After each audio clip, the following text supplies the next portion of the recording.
it wouldn't be prudent at this juncture.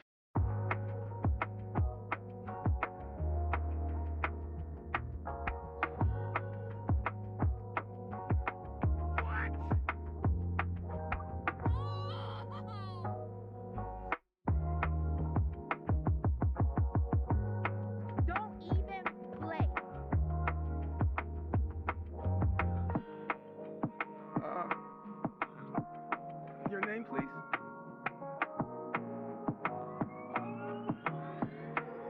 A fucking bitch.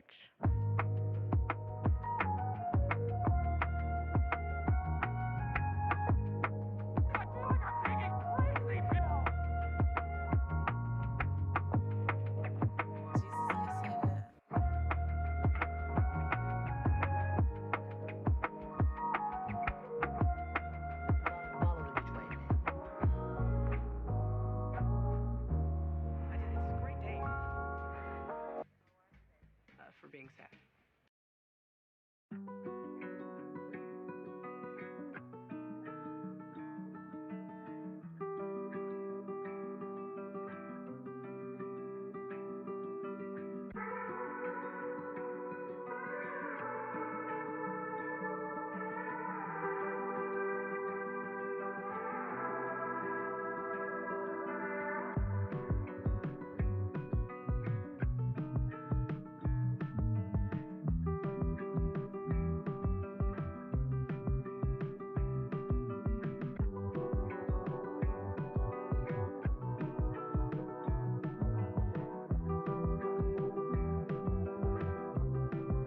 Huge, tiny mistake.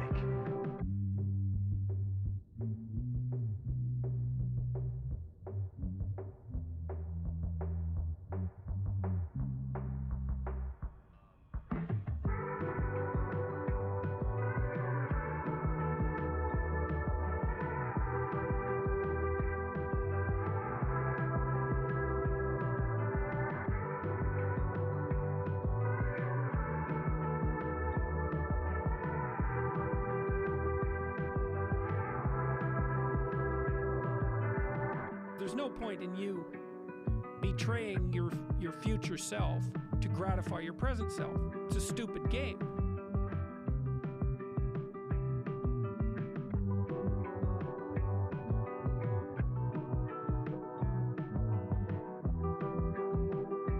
China?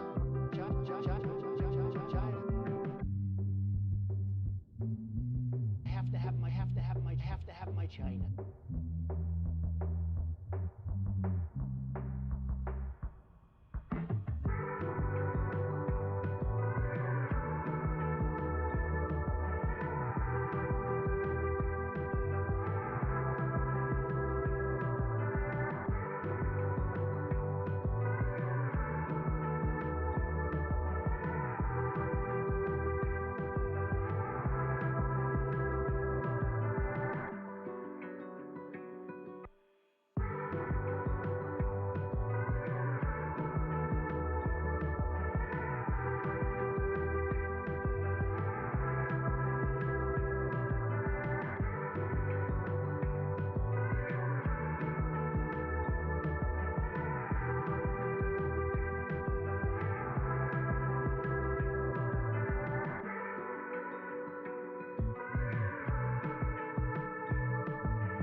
Oh, never occurred to me. Interesting. Just crazy enough to work. Yeah.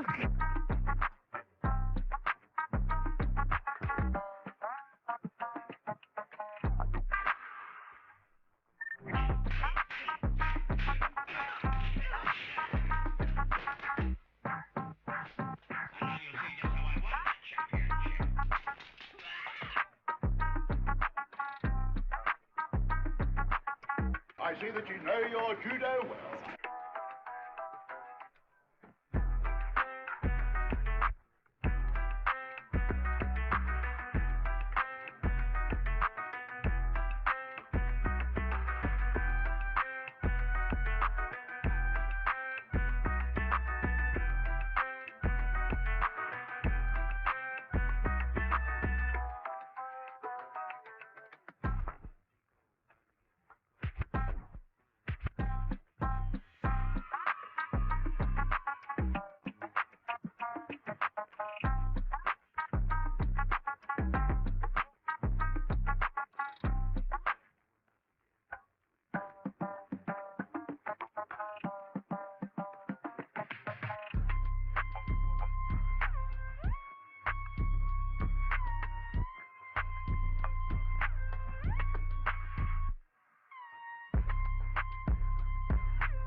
I can't tell if that's better or not.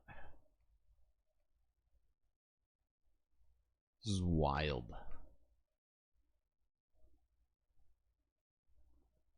I just had to close and reopen like all of these browser windows I have going.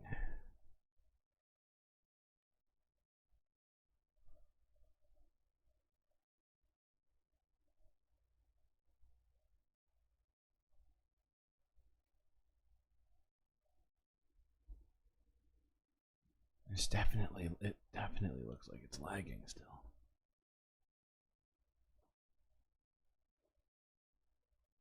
I have no idea why this is happening.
So it looks like it's running smoothly now, but now I'm having a different problem.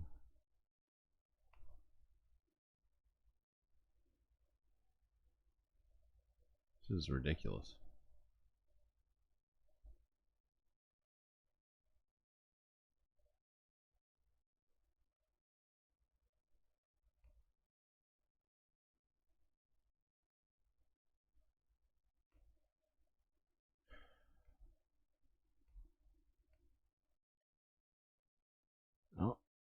Oh, there we go.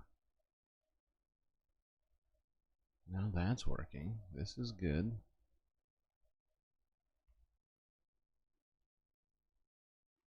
Kind of working? Or are you working?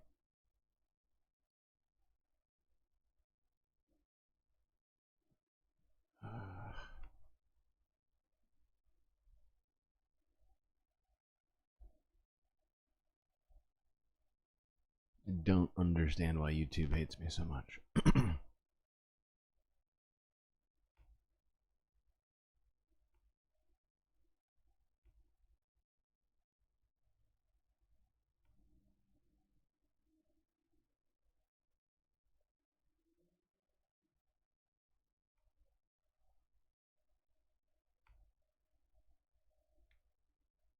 Okay.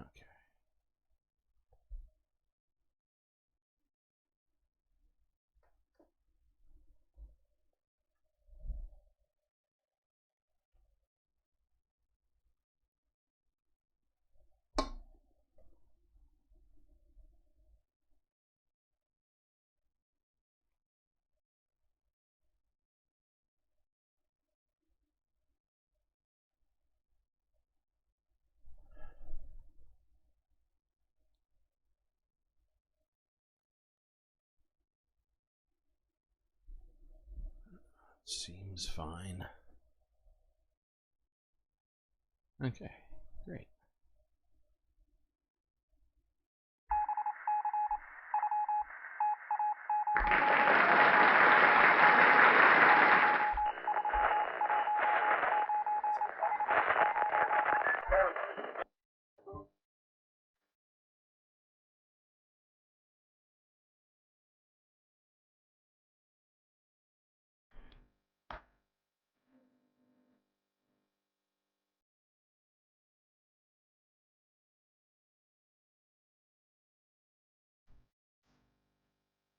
Ah, well, we meet again.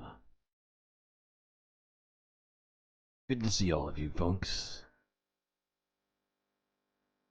Got a lot to talk about today, not just freedom. So I suppose we better get right to it. Buckle up those seatbelts, space fams.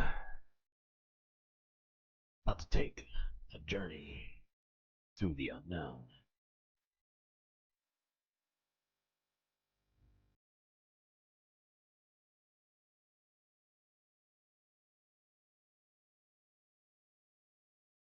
Only took 30 minutes to get the stream working properly. No big deal. Not upset at all. I'm sure that's obvious.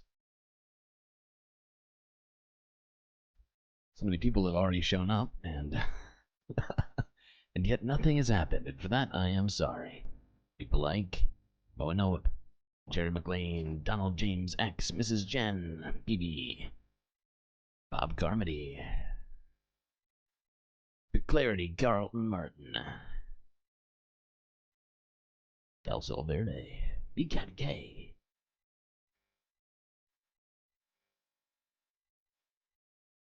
and more. Who else I can? So many chats already today. Nadia, I see you over there. And Schmeggly. Robot Cat. I think that's most of you.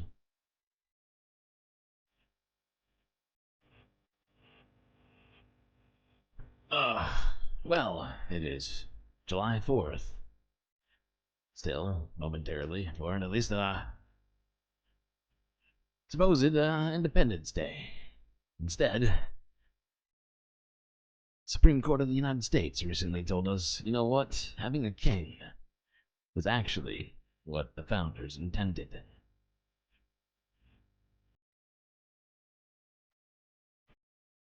But first, I figured that we would start it off with this.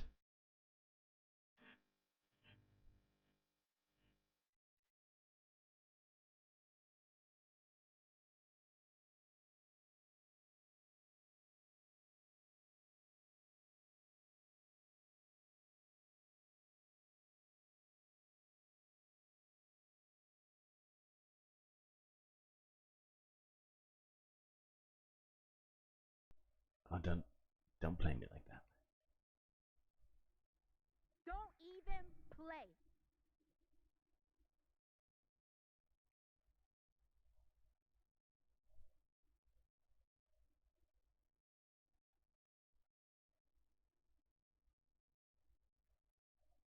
Come on.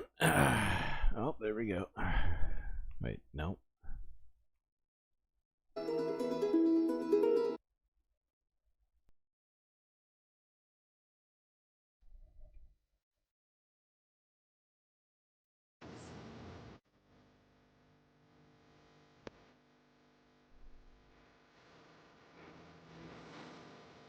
Both there or there? Okay. NPR invited a few of Frederick Douglass's descendants. My name is Alexa Ann Watson, and I am the great-great-great-granddaughter of Frederick Douglass is my great-great-great-great. I am the great-great-great-granddaughter of Frederick Douglass. I am the great-great-great-great-grandchild. I've been counting on my fingers since I was like 5. Whenever you're ready, here we go. This is the 4th of July. It is the birthday of your national independence and of your political freedom. Fellow citizens, I shall not presume to dwell at length on the associations that cluster about this day. The simple story of it is that 76 years ago, the people of this country were British subjects. Oppression makes a wise man mad. Your fathers were wise men, and if they did not go mad, they became restive under this treatment. With brave men, there's always a remedy for oppression. They succeeded, and today you reap the fruits of their success. The freedom gained is yours, and you, therefore, may properly celebrate this anniversary. Fellow citizens, pardon me.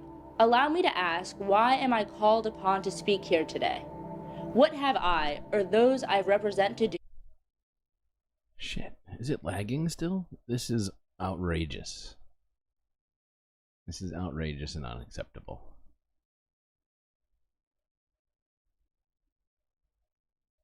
Oh, what the fuck? I don't understand. With your national independence. Are the great principles of political freedom and of natural justice embodied in that Declaration of Independence extended to us? I am not included within the pale of this glorious anniversary. Your high independence only reveals the immeasurable distance between us. The blessings in which you this day rejoice are not enjoyed in common. The rich inheritance of justice, liberty, prosperity, and independence bequeathed by your fathers is shared by you, not by me. The sunlight that brought life and healing to you has brought stripes and death to me. This 4th of July is yours, not mine. You may rejoice, I must mourn. Fellow citizens, above your national tumultuous joy, I hear the mournful wail of millions. At a time like this, scorching irony, not convincing argument is needed. Oh, had I the ability and could reach the nation's ear, I would today pour out a fiery stream of biting ridicule, blasting reproach, withering sarcasm, and stern rebuke. For it is not light that is needed, but fire. It is not the gentle shower, but thunder. We need the storm, the whirlwind, and the earthquake. The feeling of the nation must be quickened. The conscience of the nation must be roused. The propriety of the nation must be startled. The hypocrisy of the nation must be exposed. And its crimes against God and man must be proclaimed and denounced. What to the American slave is your 4th of July? I answer, a day that reveals to him, more than all other days in the year, the gross injustice and cruelty to which he is the constant victim. To him, your celebration is a sham.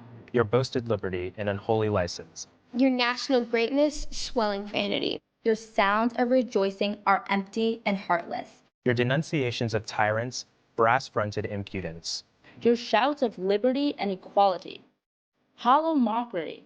Your prayers and hymns, your sermons and thanksgivings. When all your religious parade and solemnity are to him mere bombast, fraud, deception, impiety, and hypocrisy. There is not a nation on the earth guilty of practices more shocking and bloody than are the people of these United States at this very hour.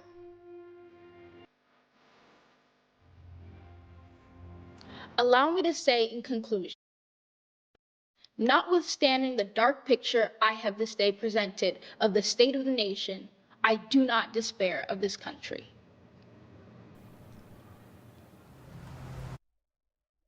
Yeah, yeah, I know. The video's messing up, which is why I switched screens. Trying to figure out why this is happening right now.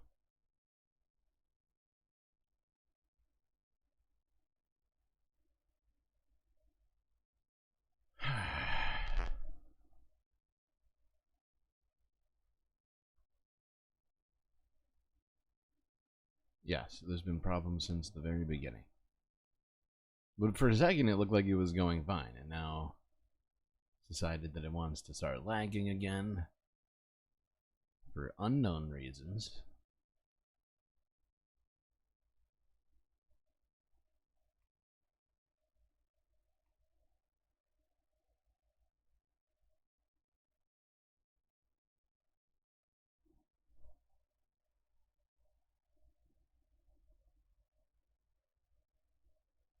Oh my god, that's really bad.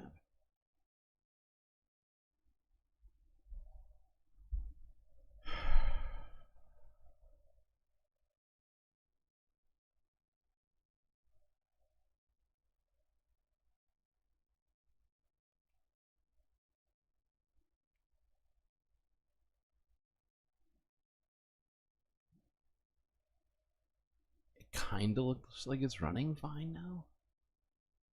It's doing better again. Oh my god. Like I'm just watching the freaking lava lamp like a hawk.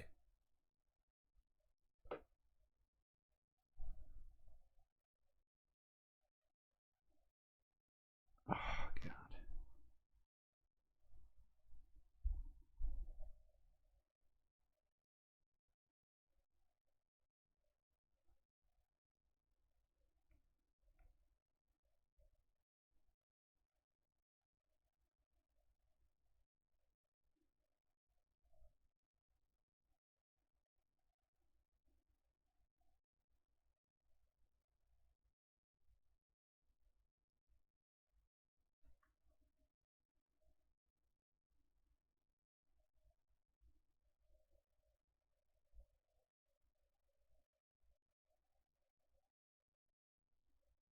Well, I guess I'll try it again. I have no idea if this is going to continue this way. But I figured since it's July 4th, we would at least watch one other thing just for funsies. CBS Evening News, a closer look at the National Archive.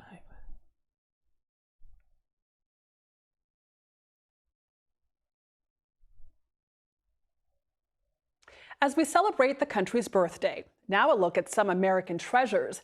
Nora O'Donnell and 60 Minutes have spent the last few months going inside the National Archives, learning about the agency that not only holds the Declaration of Independence and the U.S. Constitution, but millions of other pieces of important history like these, shown to us by one of the archivists, Trevor Plant.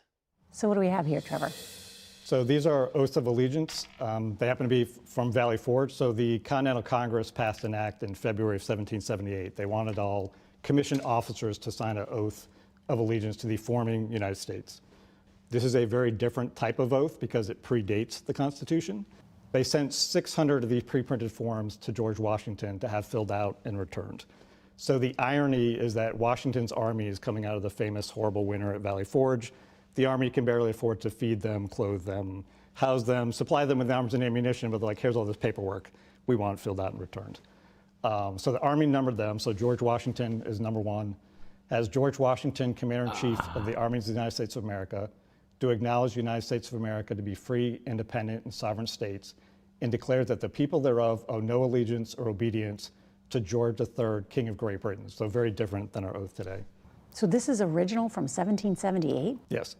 And they're in very great, I mean, these are in very good condition. And so that is George Washington's handwriting and signature? Correct, yep. And then here. So here we have this. So we're not supposed to be loyal to the king? Are you sure? I think that's the new thing these days, isn't it? Officer became very popular a couple years ago, Alexander Hamilton. We don't often think of him as Alex Hamilton, but he had signed his name, Alex Hamilton, on his oath. And he was an aide-de-camp to George Washington. So that's what he was doing at Valley Forge. It's just incredible in 2024 that back in 1778, the paperwork was so important to the government. Yeah, we're founded on paperwork. Exactly. Yeah. Right. Jesus Christ. Paperwork and pen.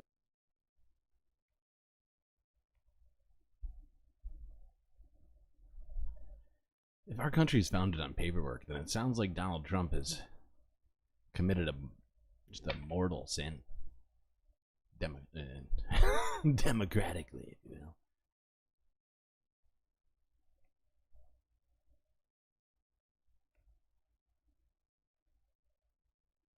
Okay. Now let's talk about another constitutional thing that seems to be causing us quite a lot of problems these days. Oh, you guessed it.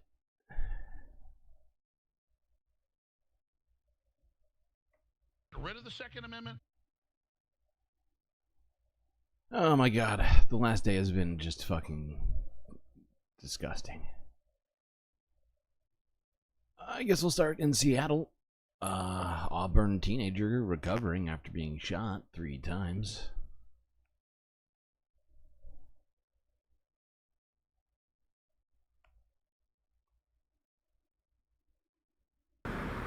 Greg, 15-year-old Talon is expected to make a full recovery. Right now, no word when he can leave the hospital, but his parents say, despite everything, he hasn't lost his spirits.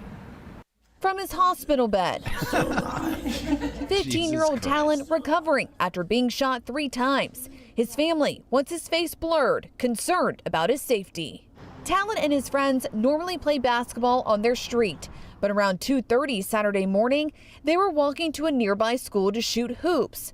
A car approached them, then shortly after, gunfire erupted. In this surveillance video, you can hear at least 30 gunshots in a span of 20 seconds. A 16-year-old was shot in the leg, and Talon was hit in the face, leg, and back. He managed to make it home. I closed my... Jesus Christ. It's a miracle this kid's still alive. 30 gunshots, only hit by 3. I mean, not like 3 isn't enough to do the job usually either. Jesus Christ. Here's somebody else who was not as lucky. Also from King 5, Seattle, from 20 hours ago, 13-year-old girl dies after shooting inside Linwood's Alderwood Mall.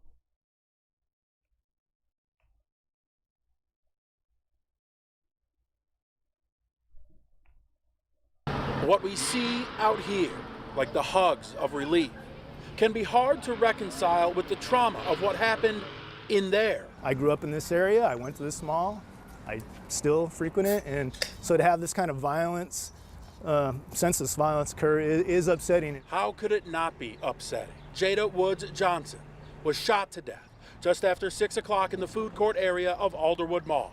Investigators say a group of older teens got into some sort of altercation. The victim wasn't with either of the groups, completely innocent. Deputy Chief Patrick Fagan, at times visibly emotional when talking to reporters. It's upsetting on a number of different levels. To have a totally innocent teenager hit is very upsetting. To have other teenagers engaged in this behavior on the eve of a national holiday, also upsetting. Police say the suspect got away in the chaos. Jesus Christ.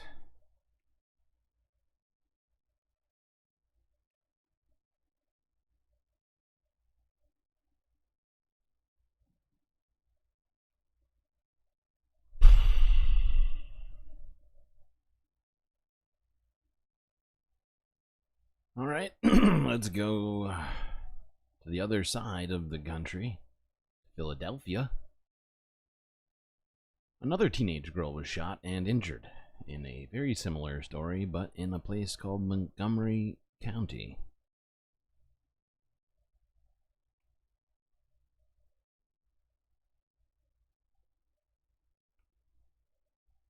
Oh God, my monitor devices are behind. Tuesday night, the big story on Action News is developing news at this hour. A 14-year-old girl is hurt following a shooting in Pottstown tonight. Officers responding to the 100 block of Myrtle Street about 7:30 tonight for a report of a fight involving teenage girls. They found one 14-year-old girl who had been shot in the chest. They took her to the hospital so she could get some treatment. Tonight, we're working to get you more information on this teenager's condition. Look for updates here on air and also on the 6ABC app.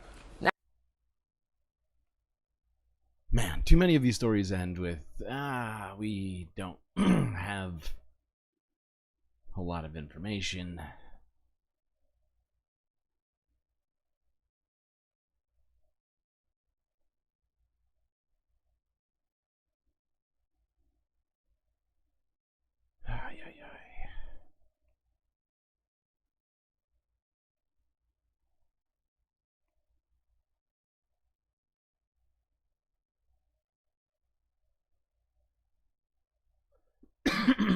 All right. I'm just gonna skip a couple of these stories because it's making me depressed. But just know that there was a bunch more shootings, honestly, and we're just gonna skip them all because I cannot continue to look at like half a dozen of these every fucking day. Oh God, let's look at this. Maybe this will fix a tiny part of the problem. This is from CBS News from a day ago. Some police departments are reconsidering gun sales.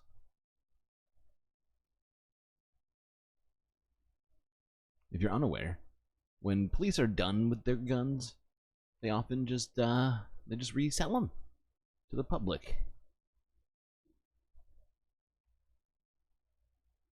Some police departments across the country are reconsidering what they do with their used guns. Earlier this year, CBS News teamed up with the independent newsrooms The Trace and Reveal and found law enforcement agencies routinely sell their guns when they upgrade their arsenal. Between 2006 and 2022, more than 52,000 weapons once used by police were connected to crimes.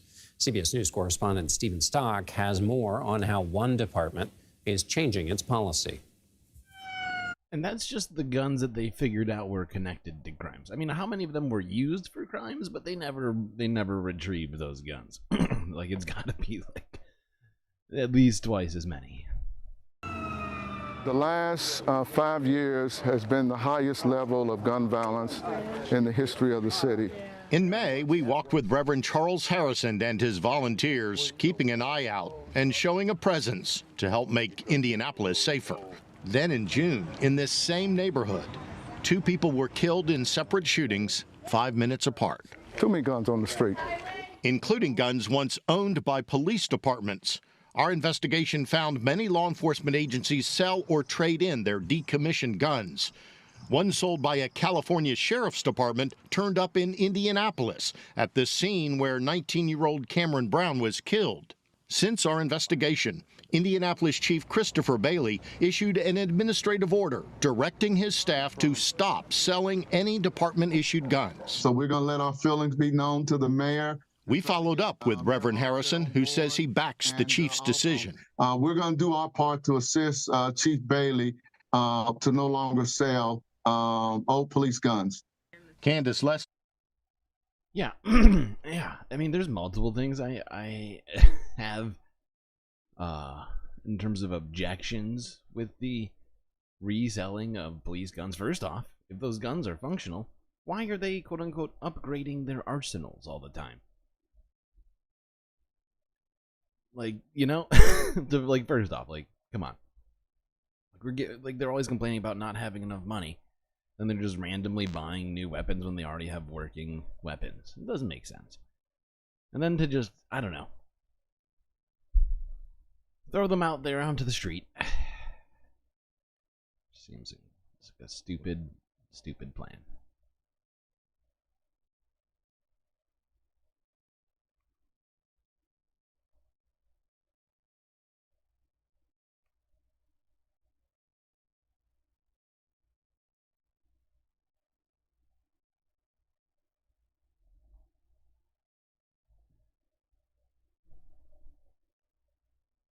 All right, let's talk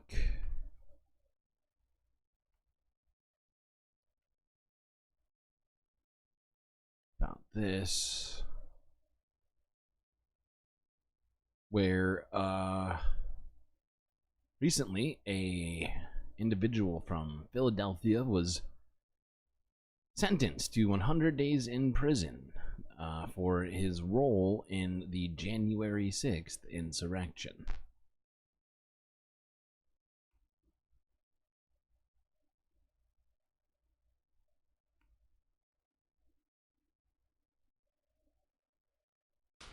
A member of the Proud Boys organization from Upper Darby, Delaware County has been sentenced to 100 days in prison for his role in the January 6th insurrection. 33-year-old Brian Helian has also been ordered to pay $2,000 in restitution.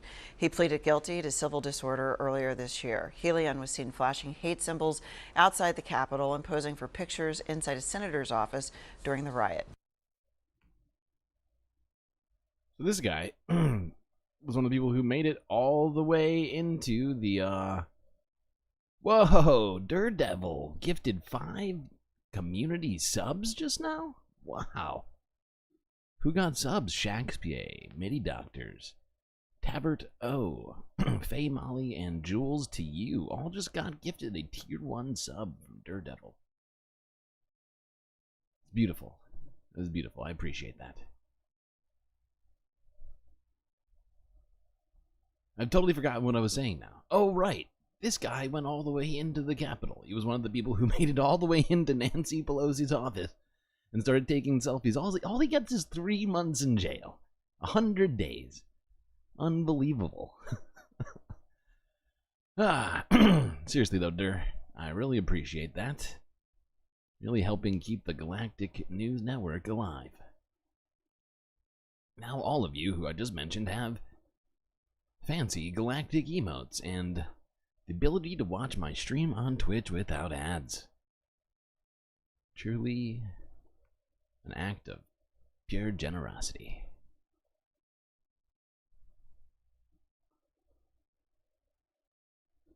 Okay, what was I doing? Yes, let's move on to talking about the leader of the Jan 6th insurrections, Mr. Donald Trump.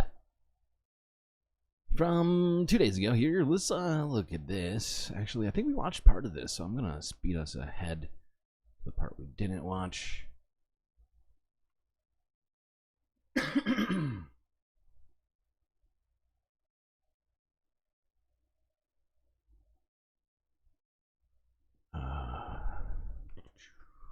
Actually, no, we're just gonna watch this. Just watch like the first 2 minutes. Seems fine. Have to allow a president, any president, to have immunity. When Donald Trump made his plea for immunity from prosecution, most believed it was fanciful, that America's sacrosanct principle that no one, not even the president, was above the law, would ensure he would ultimately be held accountable. But in its ruling yesterday, some say the Supreme Court handed Mr. Trump exactly what he asked for: absolute immunity from criminal prosecution for his official acts and assumed immunity for pretty much everything else. Only a president's private acts are open to prosecution, a decision that President Biden said essentially upended the nearly 250-year-old status quo. For all practical purposes, today's decision almost certainly means that there are virtually no limits. Look at that. Looney Tunes, after seeing Daredevil give out the community subs, gave Daredevil a gifted sub. How generous. What a president can do. I just figured we should watch this because it is Independence Day, but we now have an assumed king with zero liability for their actions in the Oval Office or otherwise.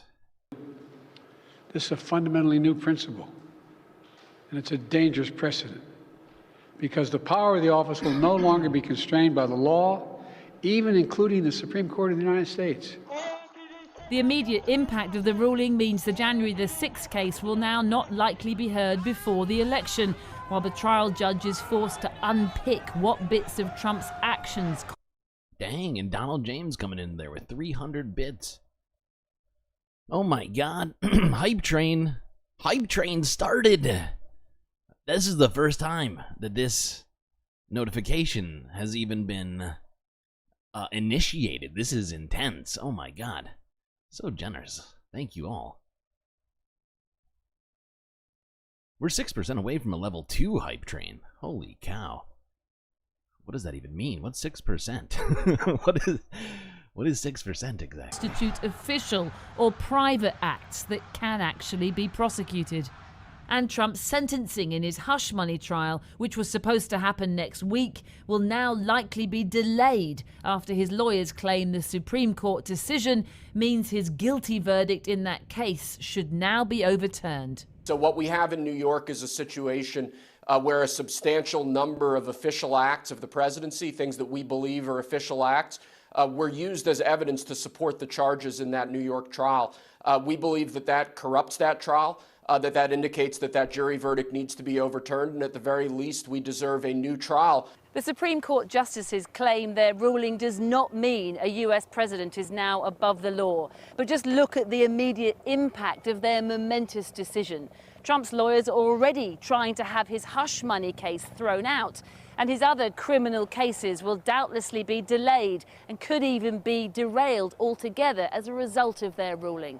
But beyond that, there's a numbing concern that the insulation the Supreme Court's decision has given Trump will embolden him to act without fear or impunity in a second term if he wins the election in November. Yeah, and the fact is that not only did the sentencing hearing for the hush money trial get pushed back, so did the actual trial in the Georgia election fraud case as well, if I'm not mistaken. I think I'm not mistaken, but yes, I could have misheard that earlier, but yeah. What makes an official act? Great question. It wasn't defined by the Supreme Court. By the way, we have 2 minutes and 30 seconds for somebody to either sub, gift, or use bits for us to get to the next hype train level. Just gonna point that one out. They're very close.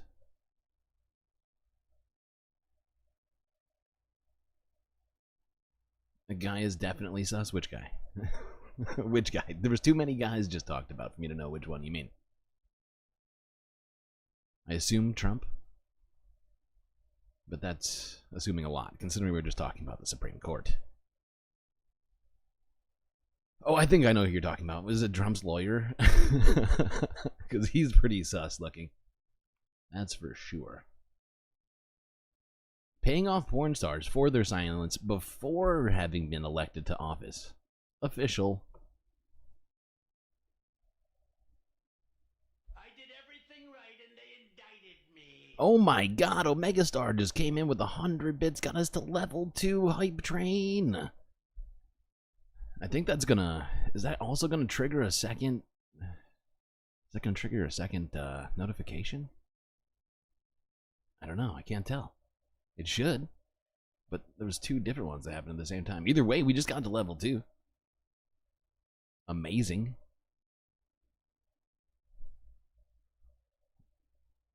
Love you all so much. Everybody chipping in to make sure that the Galactic News Network can continue to make its orbit around the Earth. This is depressing. I'm sorry. I am sorry. I unfortunately do not make the news. If I did, it would be way better than it is. Wow. Wow, wow. Wasn't expecting a level 2 hype train. We haven't even seen a level 1 hype train since I started streaming again on Twitch, along with the YouTube on the multi-streaming. Now level 2? Level 1 and level 2 in the same stream. My God. Okay. Let's just quickly look at this one as well. Just kind of discussing the fallout from the Supreme Court's presidential immunity case. The fallout has already begun over the Supreme Court's landmark ruling that gives presidents, quote, absolute immunity, unquote, for official acts while in office. Today, the sentencing date for former President Trump's so-called hush money case was delayed until September 18th, as Trump's attorneys seek to overturn that conviction. CBS's Jan Crawford is here with us. Jan, fair to say that in this Supreme Court term, the former president played a large role? Yeah, I mean, that's fair to say. And it was a good year for the former president. In 3 of the cases that the court had that directly affected him, he won all 3. But 2 of those cases may not end up being that big slam dunk that he was hoping for. First, they had that Colorado ballot case, a big win for Trump, where the court ruled unanimously that states couldn't kick him off their primary ballots. Then we had the January 6th case involving the obstruction of an official proceeding charge that Trump and several hundred January 6 defendants were facing. The court narrowed that charge, said it had to be tied to destruction of evidence or documents. But special counsel Jack Smith can probably show that Trump was trying to interfere with evidence, and that charge will remain. And then finally, immunity. They can definitely immunity for official acts, but not for unofficial acts. What does that? What does that mean? Nobody knows. Okay. Oh my God. Omegastar just gave out another community sub gift. Who got that one? Oh, the Green New Deal. The Green Nude Eel has gotten a sweet, sweet gifted tier 1 sub. So much generosity on this stream tonight. It is beautiful to see. Okay. Let's go on to quickly talk about the election.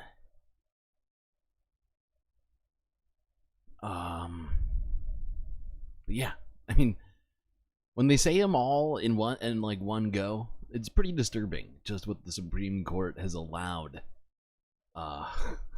in these instances here.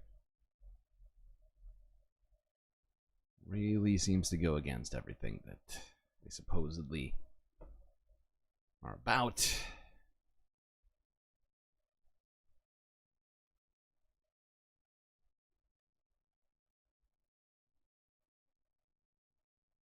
What's that doing? Ah, yes. Ah, yes.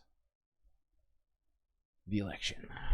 According to these new polls, Biden is now dipping against Trump in a one-on-one matchup. This is CBS News as well from yesterday.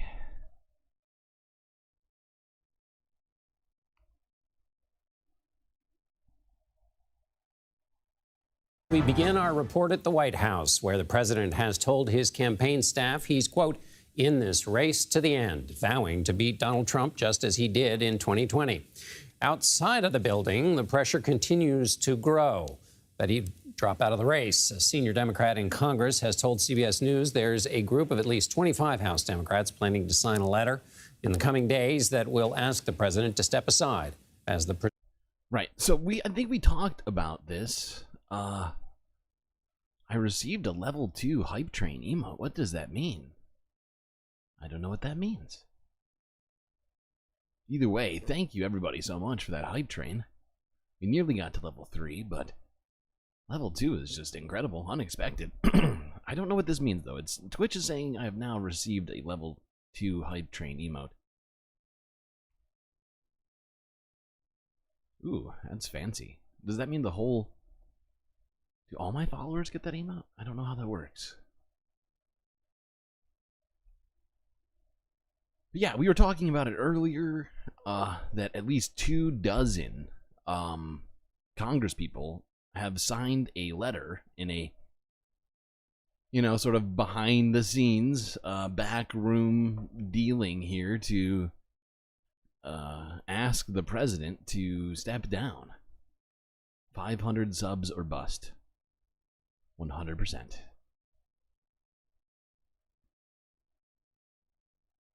Shout out was given to Don James, 1676.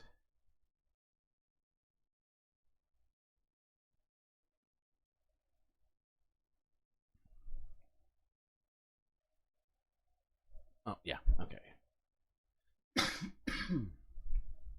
Nominee. New CBS News polling is showing less optimism among voters as well. Following last week's debate, Biden has narrowly dropped behind Trump, both nationwide and in battleground states. CBS News Executive Director of Elections and Surveys, Anthony Salvanto, joins me now. Anthony, let's start with this question of the debate. Anything showing up in the numbers? And are we overreading anything that might show up in the numbers in terms of events? Let me walk you through this. Right after the debate, we saw an increase in people who said that they didn't think that Joe Biden had the mental and cognitive health to serve as president. What's important here, John, is we had been asking that question and tracking that for many months since the subject had come up, but you saw a dip right after the debate. So that's part one. Then part two of this was Democrats, almost half the party, said they didn't think that Joe Biden should continue to be the nominee. But it's the why behind that.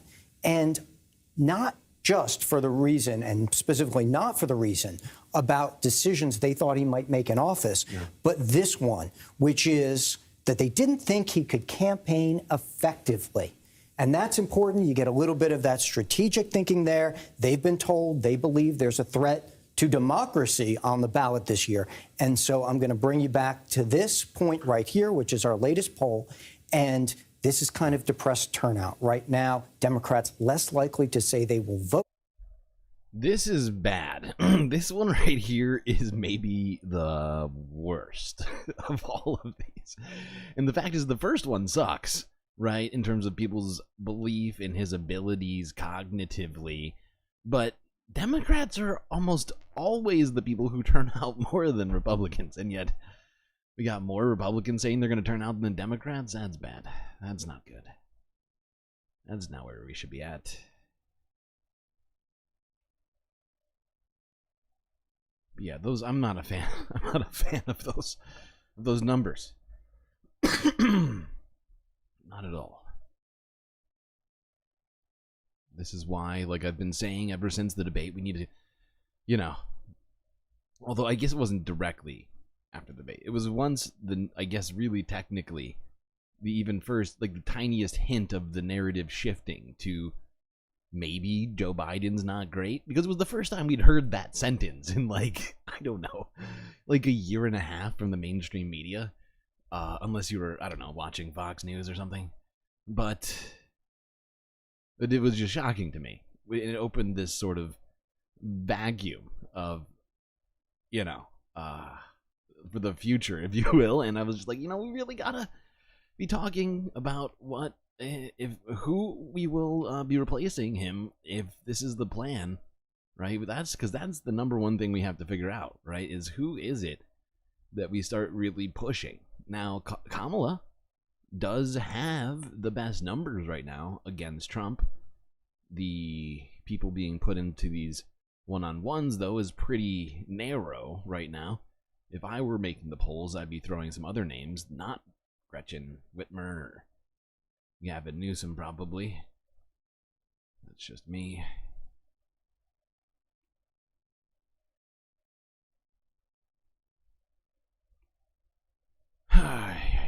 All right. Now, let's quickly look at this video from the Associated Press from a day ago, where voters shared their thoughts on Biden after the debate. It was sort of a mixed bag.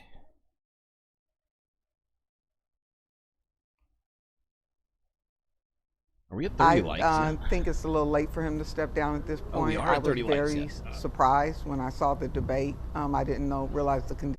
Hold on. Gotta pause.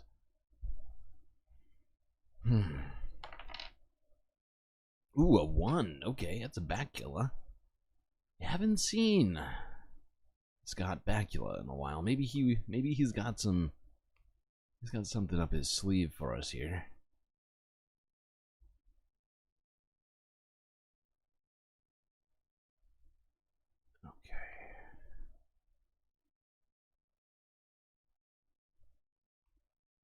Bacula. AOC isn't 35, which I think she is. I think AOC is 35, isn't she? I highly doubt that she gets thrown into the mix, although I would love to see it. I would love to see that. Sorry, I got distracted by the 30 likes. He was in. Now I know he's saying that he just had a bad week when he was overseas and he didn't get enough rest. I don't know if I believe that. I do not think that Joe Biden is the best person to be running in this election. I don't know who that person is. I don't think that he can win against Donald Trump, and I am worried about the state of our country with Donald Trump as our president. Yeah, and you know what? That's the thing I've been thinking about the most, right? In terms of, like, Joe Biden himself has been talking up the danger of Donald Trump being back in office. And I think we're all pretty aware of what the general dangers are. Oh, she's not, her birthday. I knew she turned 35 this year. Don't ask me why I know that. But, yeah. Okay, so not quite there. Yeah. What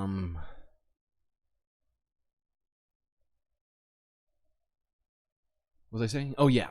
But like he's the one who, well, not just the only person, but he's been one of the people very loudly telling us just about the dangers of Donald Trump, and in this debate goes out there and does not manage to explain any of it. Well, barely any of it. And he did it in such a way where I think a lot of people were like kind of left being very concerned, right? I'd say I'm one of those people who's not so thrilled with any of the candidates that seem to be available, including third party. I saw some people suggesting that, oh, he's good from 10 to 4 p.m. or something, but I think the presidency is kind of an all-on job, so you want someone who's kind of in their prime, ideally. Yeah, I think I agree with that guy. I really wish we had somebody in their prime for this election to vote for. Anybody, anybody and everybody so much, is out of their prime right now if you're talking about the presidential election.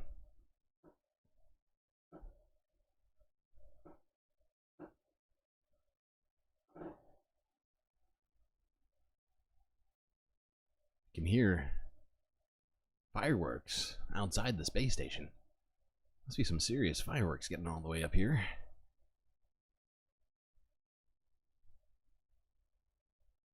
Yeah. Alright, this is gonna be our last video about the election and American politics.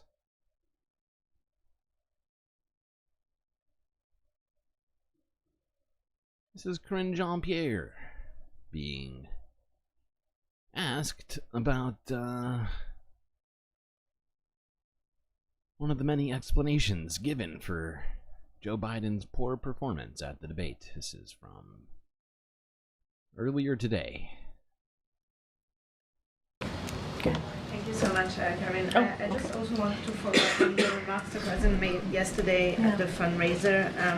He said that he didn't listen to his staff. So what kind of advice did he get? Because it gives the impression that his staff is asking him to, slow down or maybe cancel some trips or have a lighter schedule. Look, I didn't get into the president specifically about what he meant by that, so I want to be really mindful. I don't want to get into that. But I think what the president was trying to say is that he had a schedule that was rigorous, the travel that he had to do, crossing multiple, obviously, going from Italy all the way to the West Coast, and I think, as you know, that can have a toll on anyone, whether you're 20 or 80. That can have a toll on you, and so I think that's what he was alluding to, speaking to. I don't want to go beyond that because I haven't spoken to him on the other component of. This is the most nothing burger statement ever. Just like she is just repeating the same like 7 words. In fact, it continues for another 30 seconds and she doesn't say anything else new. The fact is that this is not a good answer to that question, right? Because she is one of his staff, right? She is literally part of the staff, and so why would she not know what the staff is saying to Joe, right? Where's the disconnect there? You've never liked the press secretary? I'm trying to think. You know what? No, I liked. Well, this is. All right, I didn't actually like her, but I found her Aunt Lydia vibe somewhat amusing from time to time. Sarah Huckabee Sanders. Always found those press conferences to be incredibly amusing. You know, it always just felt like, she was just this sort of like exasperated, like she was just trying to get everybody to just accept the narrative. It's a tough narrative, but you have to. Oh my God, I'm sorry, I'm done. No, I didn't actually like Sarah Huckabee Sanders, but those fucking press conferences were a goddamn train wreck. I kind of miss those more than I do the current ones we've been watching lately with KJP and Vedant Patel and crew.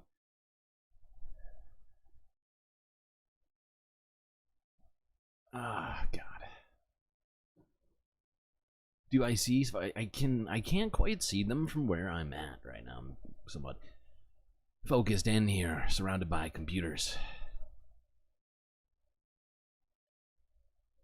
Okay. What was I doing? Yes. Let's leave politics. Quickly talk a couple of medical stories here. This is from 2 days ago from CBS Evening News, where the FDA has now approved a new Alzheimer's medication.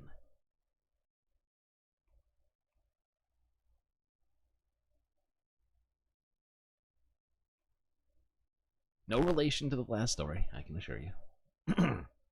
Today, the FDA approved a new drug to treat Alzheimer's, a disease affecting almost 7 million Americans. It was approved for patients in the early stage of the disease and should be available in a few weeks. CBS's Dr. John LaPook is here. Doctor, this sounds important and encouraging. What can you tell us? Major, donanemab is the second drug available for Alzheimer's patients with early symptoms.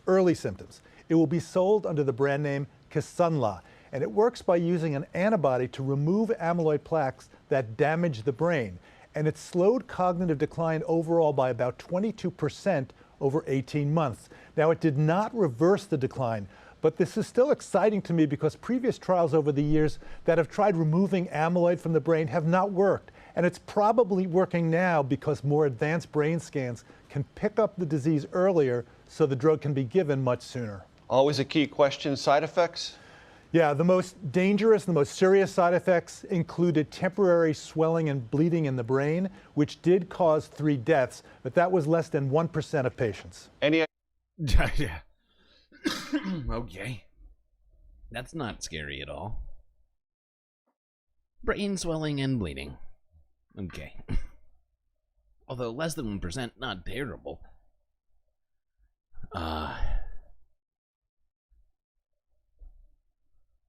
Yeah, that's a slightly concerning side effect, but although there's not a lot in the way of treatments for Alzheimer's, you know, so it is good to see that they're at least making progress on this condition. Third. Looney Tunes got in there at third? How did that happen? I feel like we've had a bunch of people on Twitch today. Well done, Looney. Well done. Not sure how that was still available. Okay. Last story about medical stuff. This one's really fast. They give almost zero context to this, but this is a continuing situation we have been keeping an eye on. Still haven't heard of any human-to-human transmissions, but this is another story about another case of bird flu that was confirmed in a Colorado farm worker.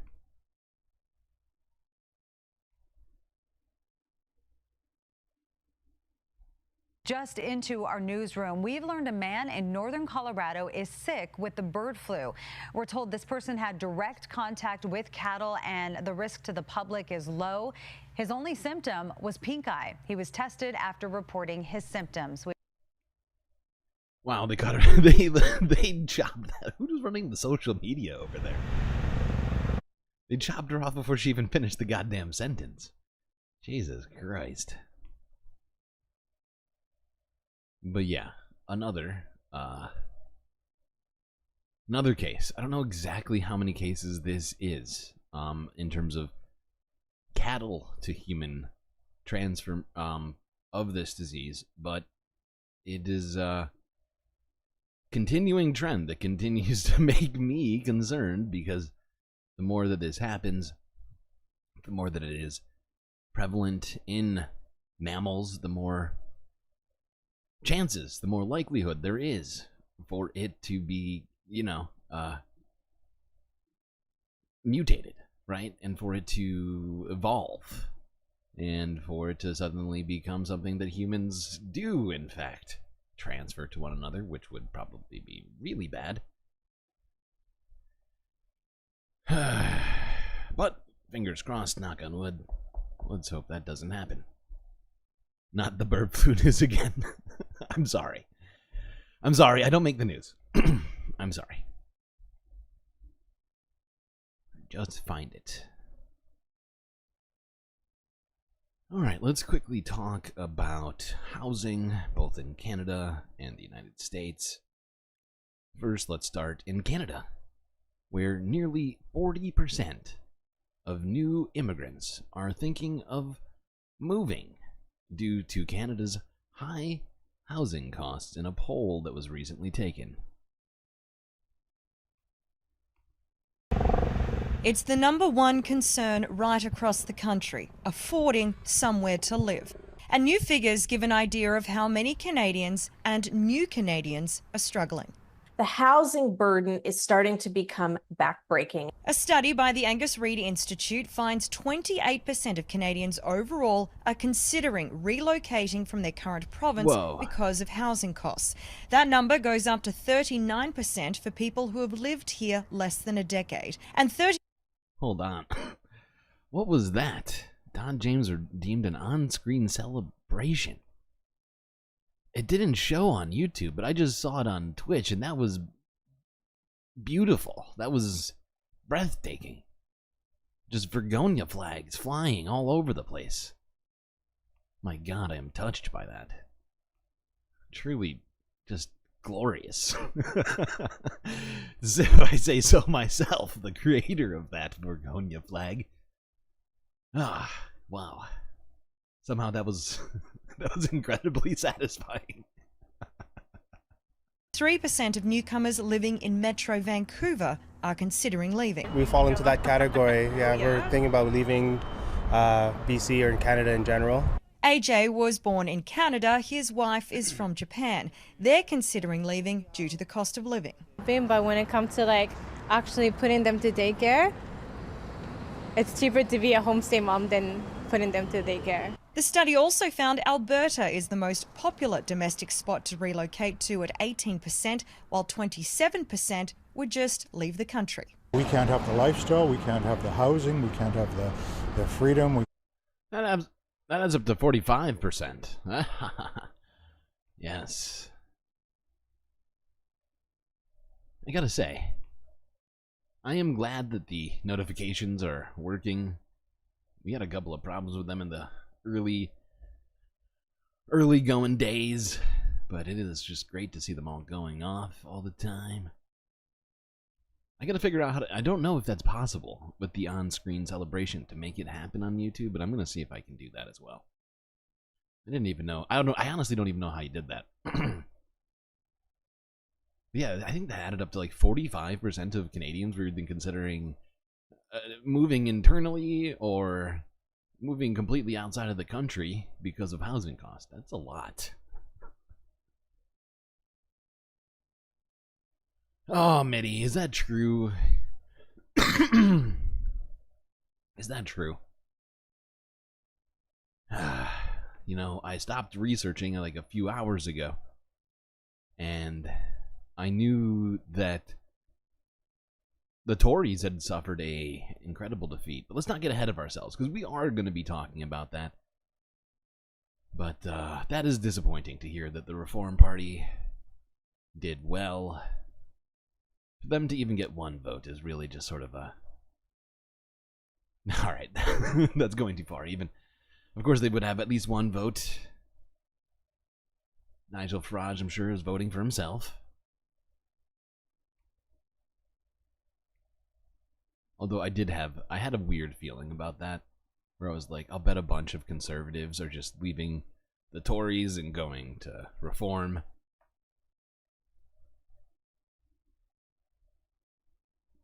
And I saw one story. I want to say we didn't even watch it, but I actually think I saw a Novara media. Who was it? Aaron Bastani was doing like interviews in the street, and like a bunch of the young kids that he was interviewing were talking about reform, and I was like, really? Jeez. Unexpected.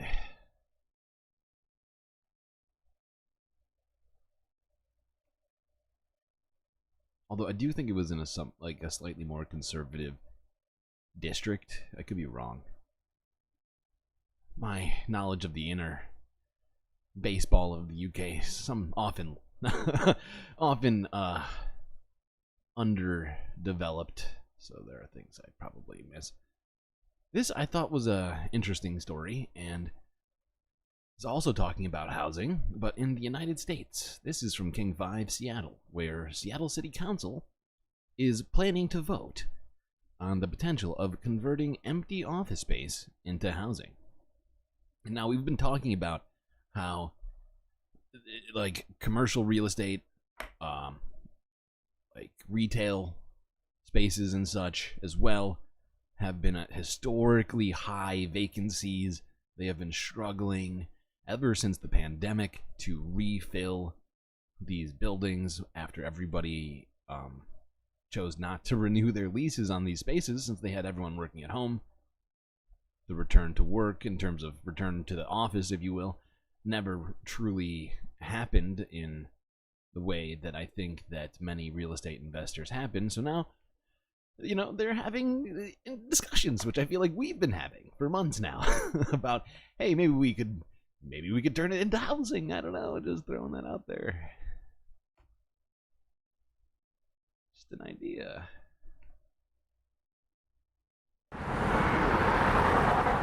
In Seattle, there's a rebound happening. More people living downtown than ever before, more residential units under construction than any city west of Chicago other than Denver.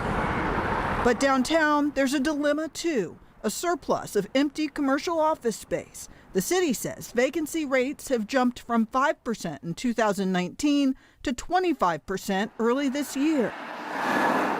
Right now, there's a push to make the problem the solution when it comes to another critical demand. We're in a city that needs more housing, that has affordability crisis. The proposal is to convert empty office space into new housing units. This is absolutely the right thing to do. I think that'll help clean up certain areas also. Justin Leake lives downtown and has seen what happens when buildings sit vacant. Squatters or people just hanging around in that location. I feel like if it's a constant flow of traffic. Yeah. Of course there's squatters, because people don't have housing. You know how you solve that? Housing.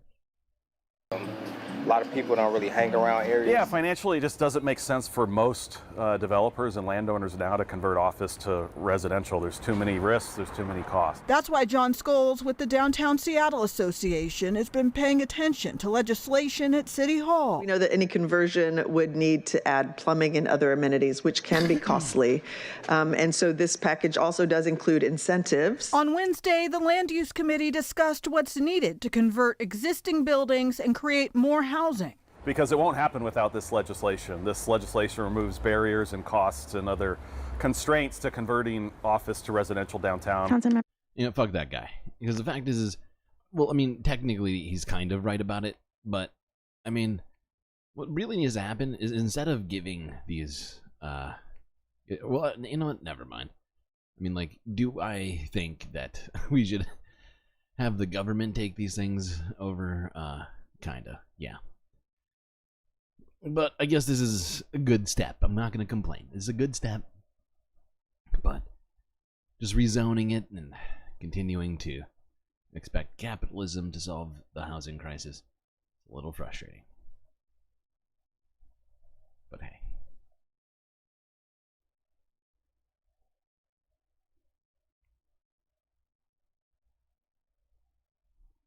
Exactly. Dirt gets it. Fuck the investor risk. Ay, ay, ay. What am I gonna do with these kids? Okay. Now let's quickly talk a couple of tech-related stories, business tech-related stories. Before we get to the environment first, let's talk about Boeing, who continue to be very naughty business people. And according to this former Boeing inspector, they used scrap parts. That's right, scrap parts on airplanes. That sounds safe.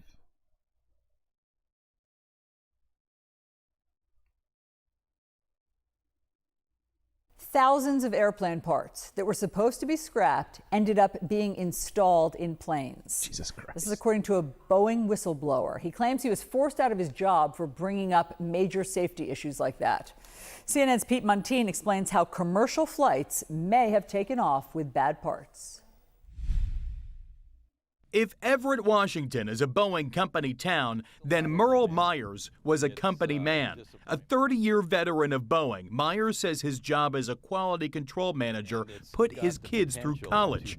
It's a family tradition. His late mother was a Boeing inspector, able to unilaterally decide if a new airplane just off the factory line was fit to fly. What would she think about what is happening at Boeing? She'd be absolutely livid. Yeah, Myers, no kidding. No kidding, because, you know, I feel like over the last 50 years or so, like, you know, the, what do you call it? Like this, like, it's completely changed the way in which these companies behave, right? They've completely gone from actually attempting to be the best at what they do to just being the most paid.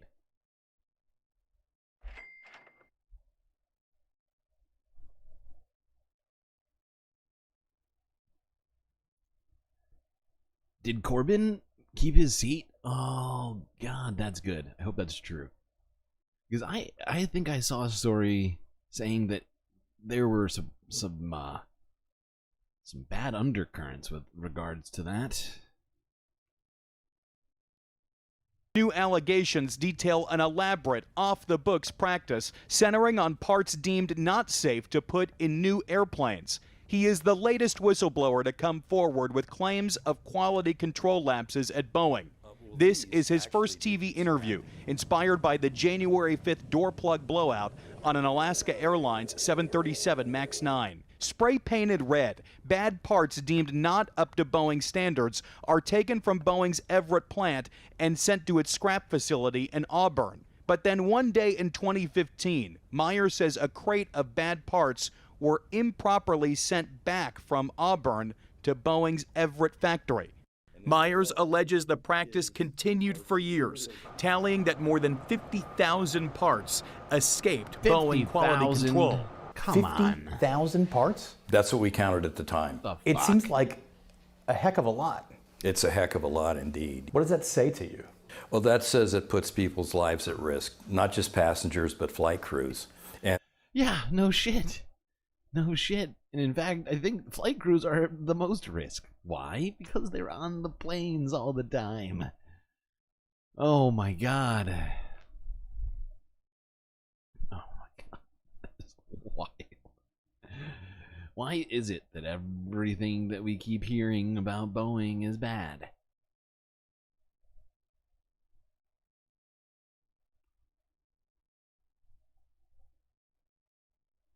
You just came from the Novara media stream?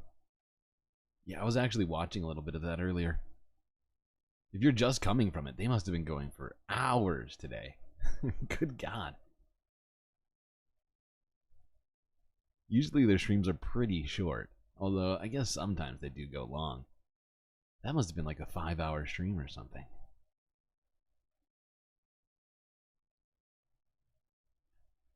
Okay, one more tech-related story here to get us into talking about the environment and our planet that we live on.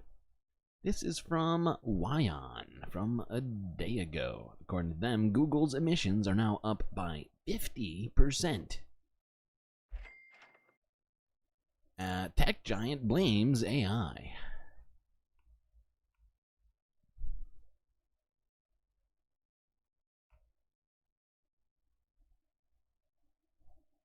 Well, 3 years ago, Google set an ambitious plan to address climate change by deciding to achieve net zero by 2030. This meant that it would release no more climate-changing gases into air than it removes. However, a report from the company shows it is nowhere near meeting those goals. According to the company's annual environmental report, Google's emissions have surged nearly 50% since 2019. Additionally, its emissions grew 13% in 2023 over the year before. And as per the tech giant, artificial intelligence is the reason for last year's emission growth.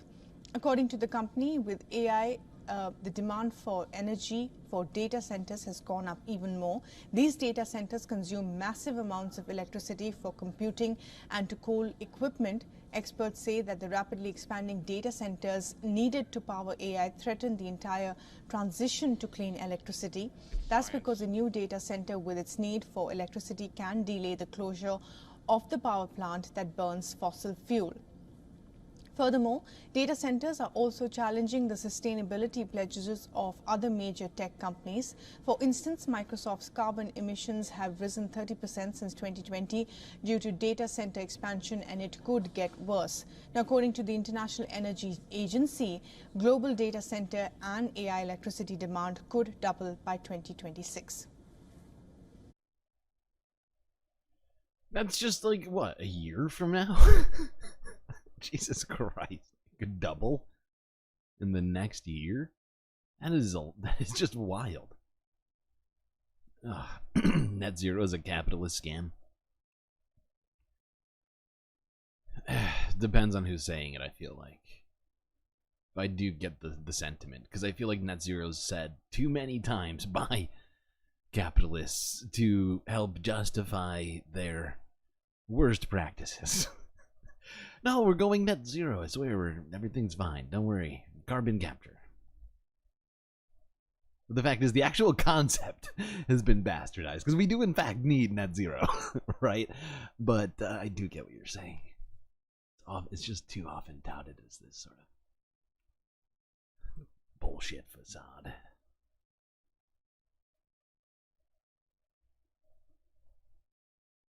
Well, not as a facade. Of course, they're not telling us.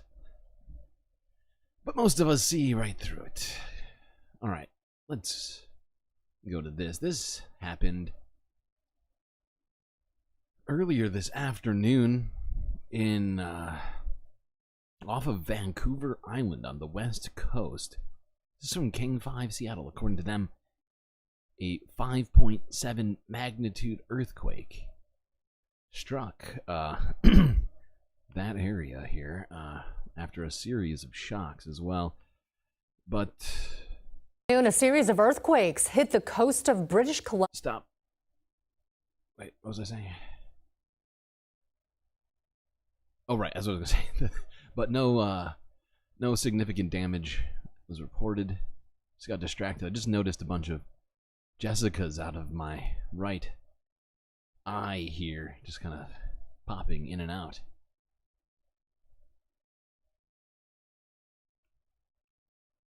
Over the past 24 hours. According to the U.S. Geological Survey, the largest was a magnitude 5.7 that struck this morning. Another smaller one just hit as recently as 11 o'clock this morning. It struck in the ocean more than 200 miles from Victoria. Okay. So, thankfully, earthquake with no apparent effect on humanity. Actually feels somehow like a positive story because we look at too many natural disasters, and one that happens without any real consequences, kind of like a shiny Pokemon.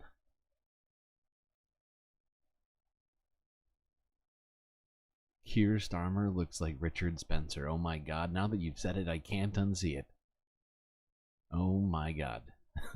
There's definitely something of a resemblance. Although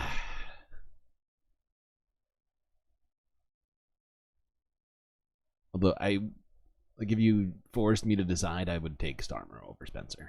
Not gonna lie. Like, I have some objections with Starmer, but at least he's not a literal neo-Nazi.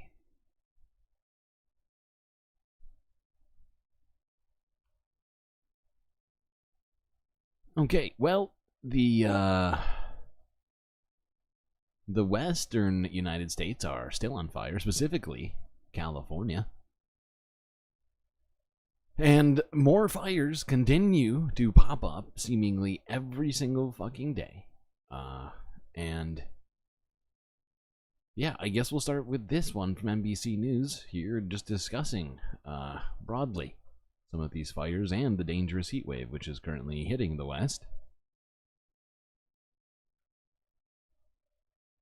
And go. Go, web, go.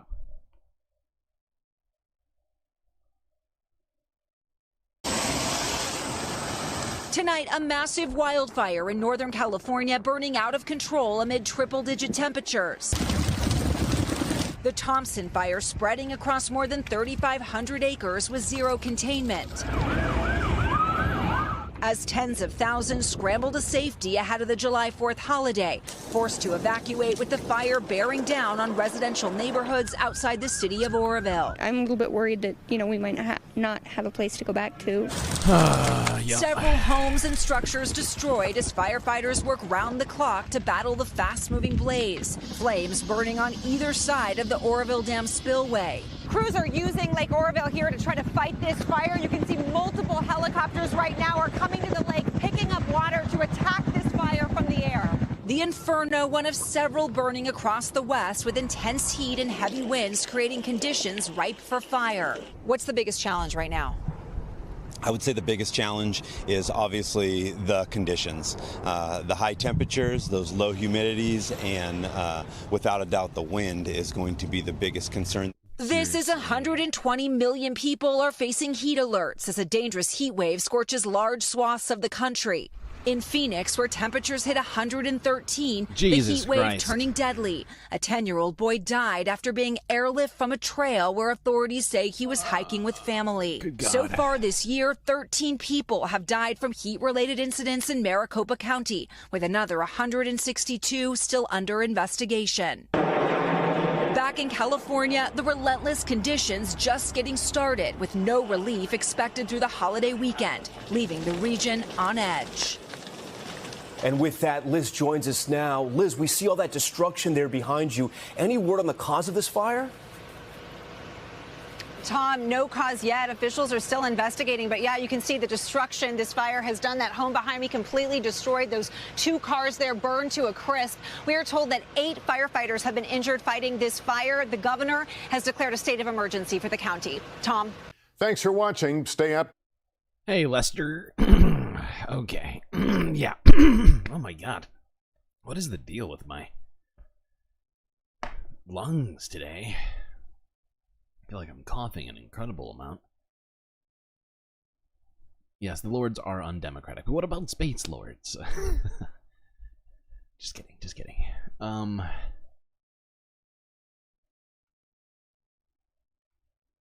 take a Lord Buckethead over Lord of the Commons any day.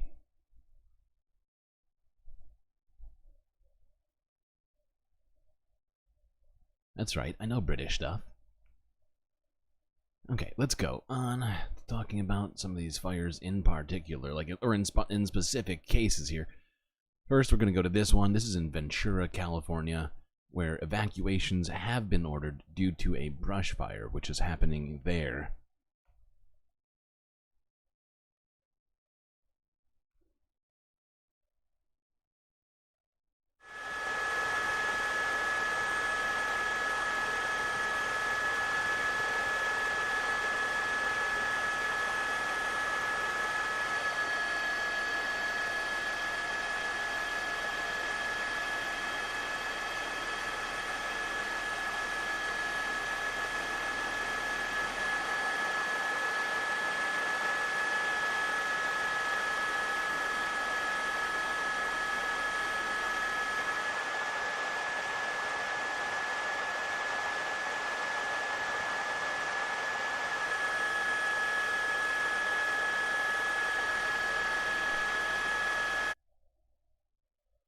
Princess Moanoip says, hydrate, I shall hydrate.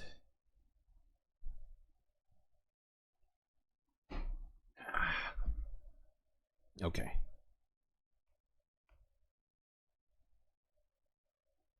think he got soft blocked by MIDI. Why? Pourquoi? Pourquoi MIDI?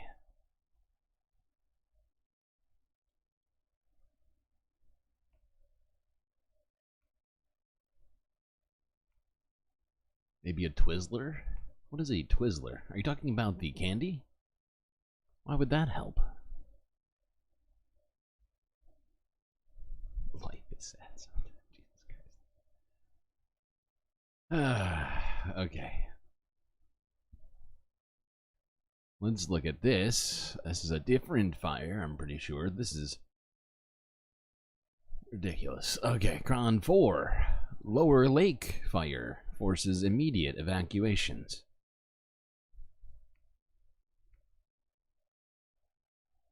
How many fucking fires are happening in California right now? Breaking news, we're following. Evacuations are now in place in Lake County. CAL FIRE saying a structure fire has spread to nearby grass and trees. This is happening on Main Street in the town of Lower Lake. As you can see, quite a bit of smoke in the air there. The fire's only about 5 acres at this point, but the Lake County Sheriff's Office says there is an immediate threat to life and property.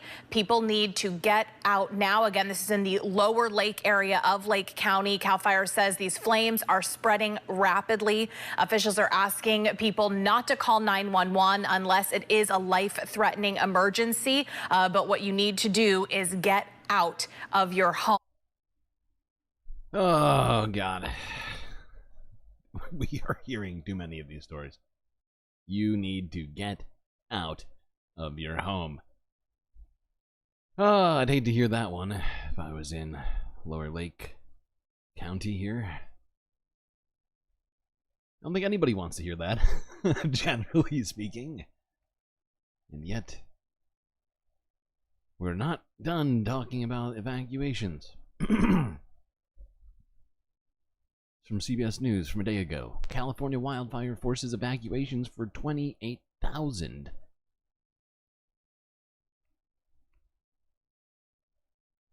Good God.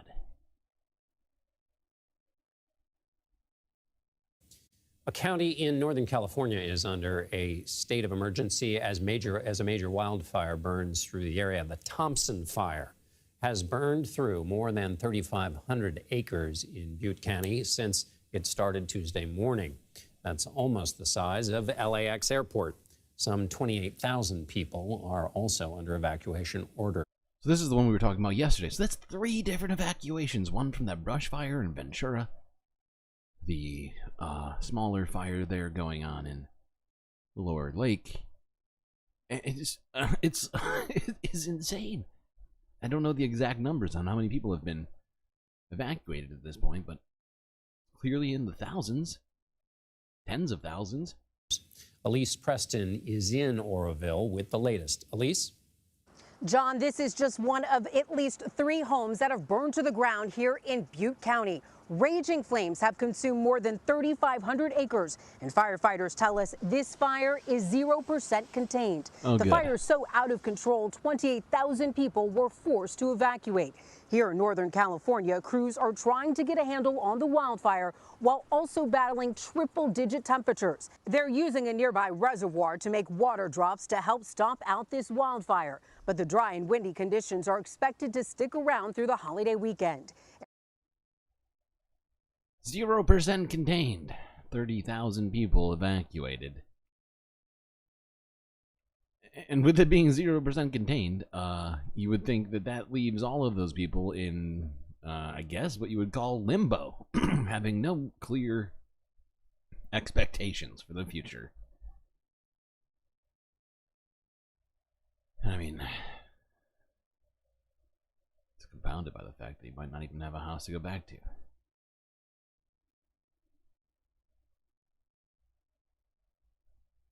Oh my god, B-Cat, are you still sick?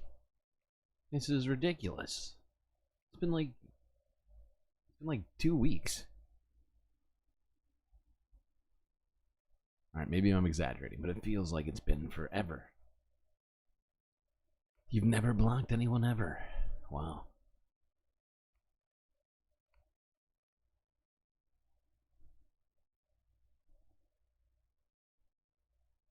I've never blocked anyone ever, aside from on this channel. We've got people, we've got a few suspects coming up in here, causing problems.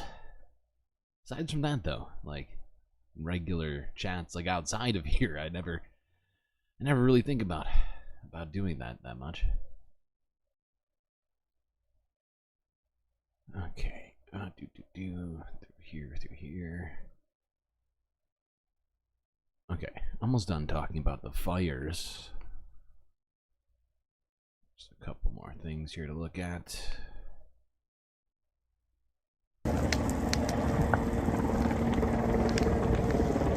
Oh god.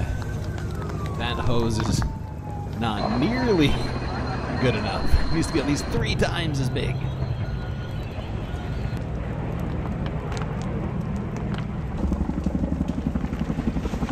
Good God.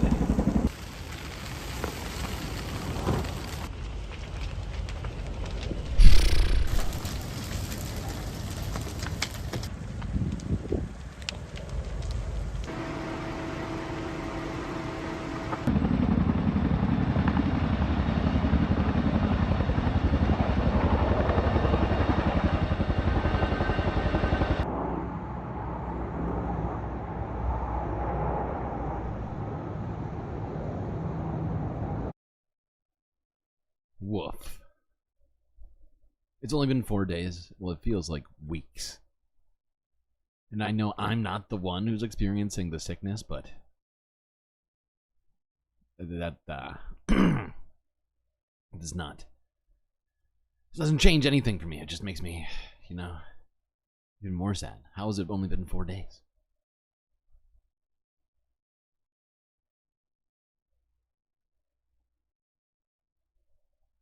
You're feeling way better? That's good. This is good. Wow, look at all the Scooty Puff Juniors in Twitch chat. Fry. Philip J. Fry to the rescue.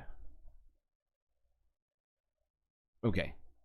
Let's just look at this to hopefully wrap this up with a positive note somehow.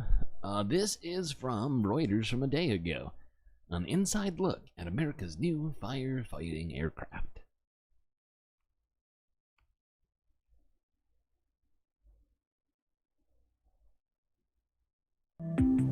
This is the newest weapon in the United States Forest Service's arsenal. It's one of 3 aircraft that the USFS has enlisted for the 2024 wildfire season.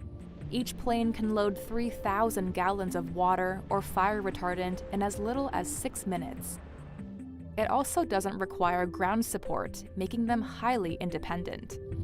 And the safety factors, the capability of this aircraft, and the tank technology is so much better. So we provide a much better product to the ground guy in a much safer fashion. According to the USFS, wildland fire activity is occurring earlier in the spring and lasting longer into the fall. Oh my God. Wait, are the fires near you, Donald James? It's lit outside. Is that what you're talking about? I let that comment go by me for a second and then realized what you were talking about. I hope you're safe. Fires are also more intense, making it harder to control in remote areas of the country.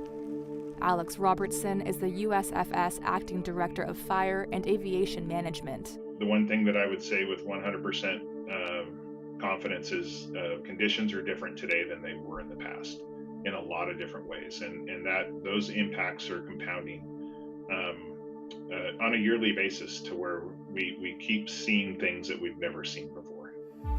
The new aircraft were provided by Neptune Aviation Services, an aerial firefighting and aviation services company based in Montana.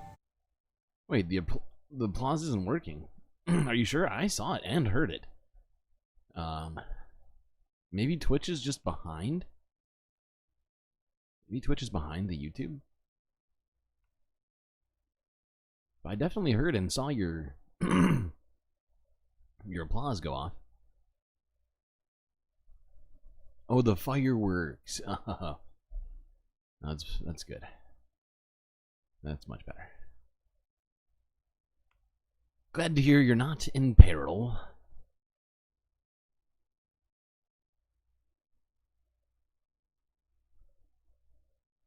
Alright, what?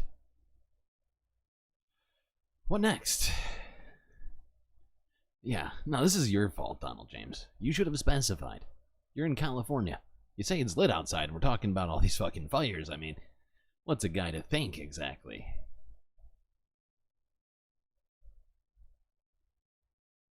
Although now that I think about it, you did say it with the sort of vibe of fireworks and not of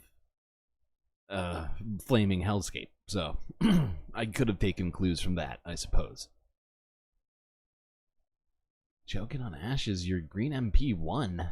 That is amazing. That gets some applause. That's just free applause right there.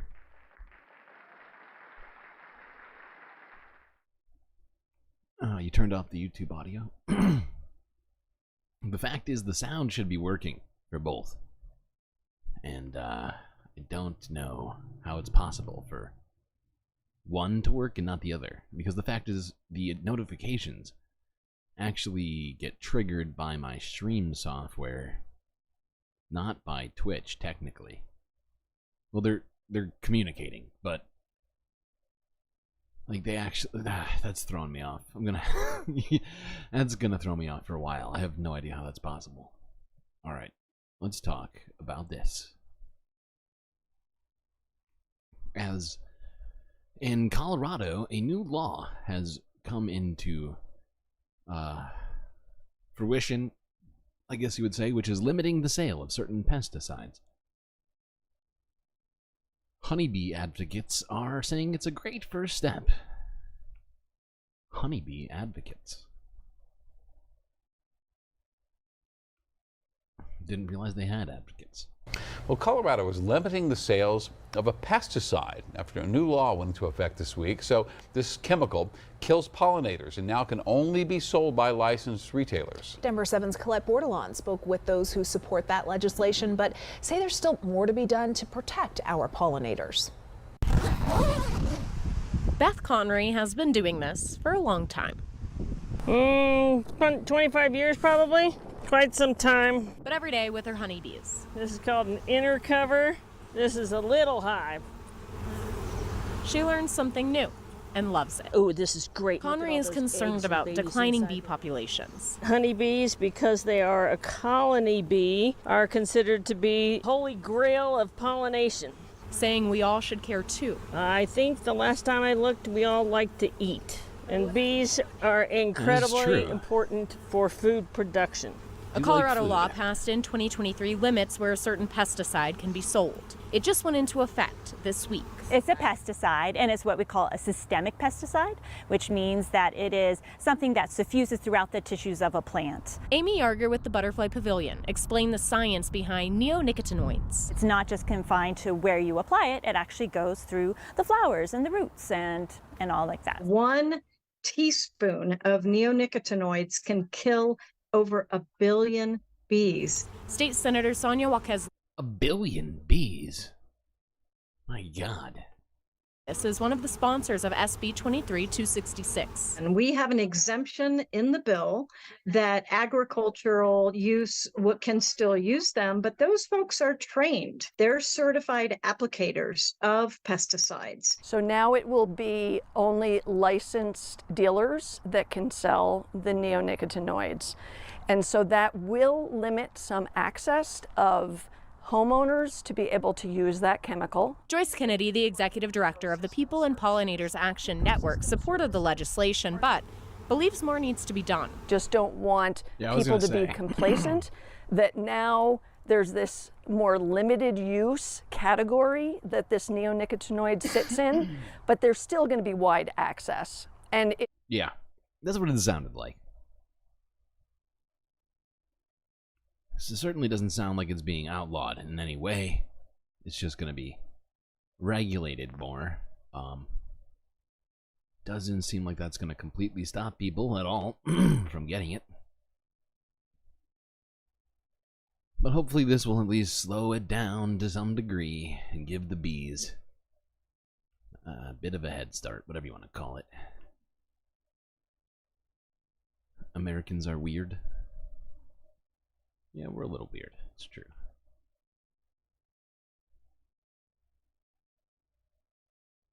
Okay. I figured we'd look at one story in here that is just purely for our enjoyment as it relates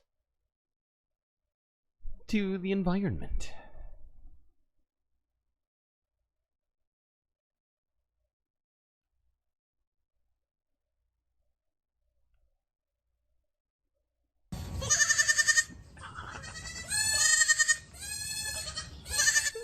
It's one of those videos where you just have to watch. Yes, baby goats in pajamas having a party. Oh my God. It's at a farm in Cumberland, Maine, and the footage was captured by Hope Hall, published on her YouTube channel. The caption reads, quote, "Goats in pajamas with bubbles. Why? Oh my God. Why not? Life can be heavy."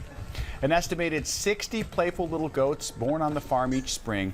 The farm's YouTube channel features a wealth of videos showing the daily life and adventures of the farm's inhabitants. I feel like if we just streamed this, our ratings would be magnificent. They're a lot cuter than the cicada cam. Yeah, they are, right. I mean, if you put pajamas on a goat, they're adorable. So cute.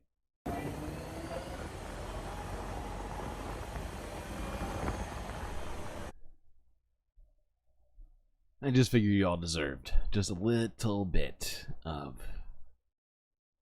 joy in between all of the terrible. You meant the applause redemption on Twitch.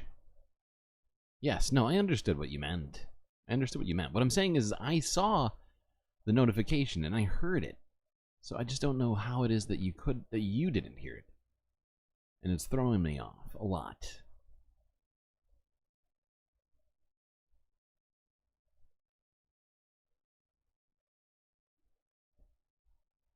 All right.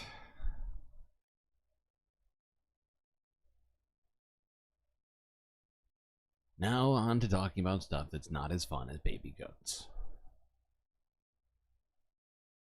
Specifically, let's talk about the fucking damage which Hurricane Beryl has already caused in the Caribbean. First, let's talk Barbados. Or more like, look, Barbados. Because this shit is fucking wild. Wait, what are you doing? Play.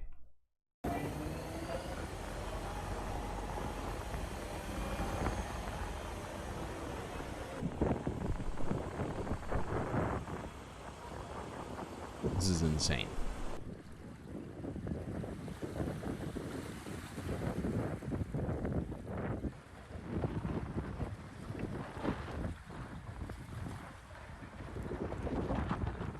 All the vessels in here have damage. All have damage. Structural damage, but we got a good few vessels that is on the water.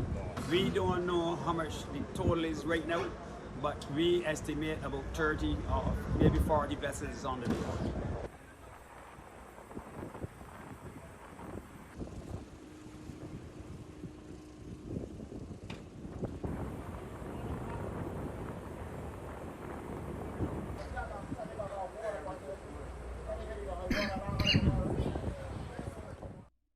Alright, one more on Barbados. Gonna go straight to this one. Yeah, these images are fucked.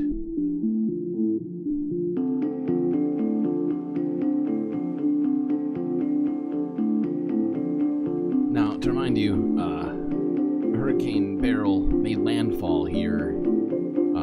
In all these places, we're looking at Grenadines, Barbados, as a Cat 4/Cat 5 hurricane with 150,000 mile per hour winds, which is basically like a slow tornado. Hey, Donald James with the applause. See? It shows up on the computer. I hope you saw that one. If you didn't see and or hear that one, we got a problem. Okay, now let's go to this, where CNN had one of the UN's top climate officials on, as he is from the Caribbean. As we speak, a Category 5 hurricane is barreling through the Caribbean. We have never before recorded a storm this strong, this early in the year over the Atlantic. Hurricane Beryl has already inflicted ruin across several Caribbean islands. Parts of St. Vincent and the Grenadines are without water and electricity. At least one person was killed. Well, 95% of Grenada is without power. You can see the sheer force of the storm in this video, taken from the room of someone's home. Well, in Barbados, entire livelihoods have been wiped out. The fishing industry there, a key to the island's economy. At least 20 ships sunk and many more sustained damage. This is how one woman resident described the situation. I'm watching fishermen friends, their boats destroyed and still being destroyed. Boats are sinking. As we're talking, their boats sinking. Wait, nobody saw or heard that? What? Hold on.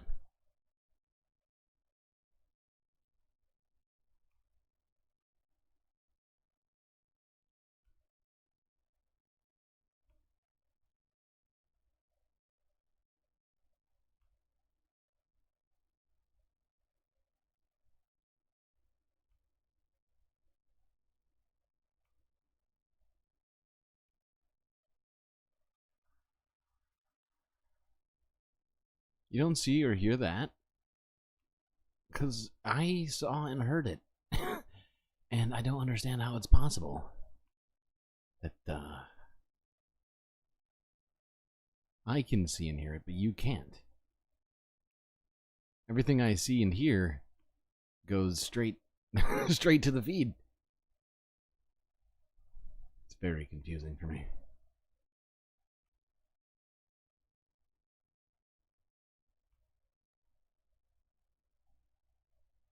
I don't know what to think. Whoa. Is that... Whoa.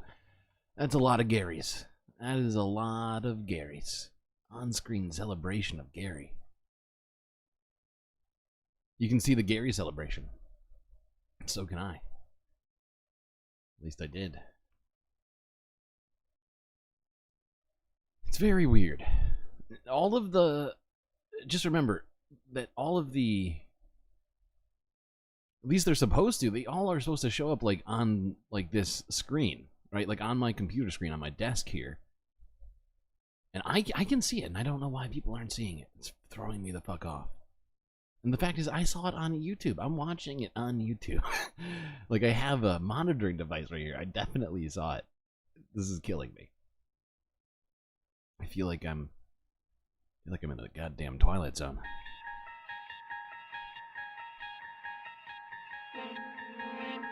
Am I living in a different reality than the rest of the world? Good God. Alright, back to Hurricane Beryl.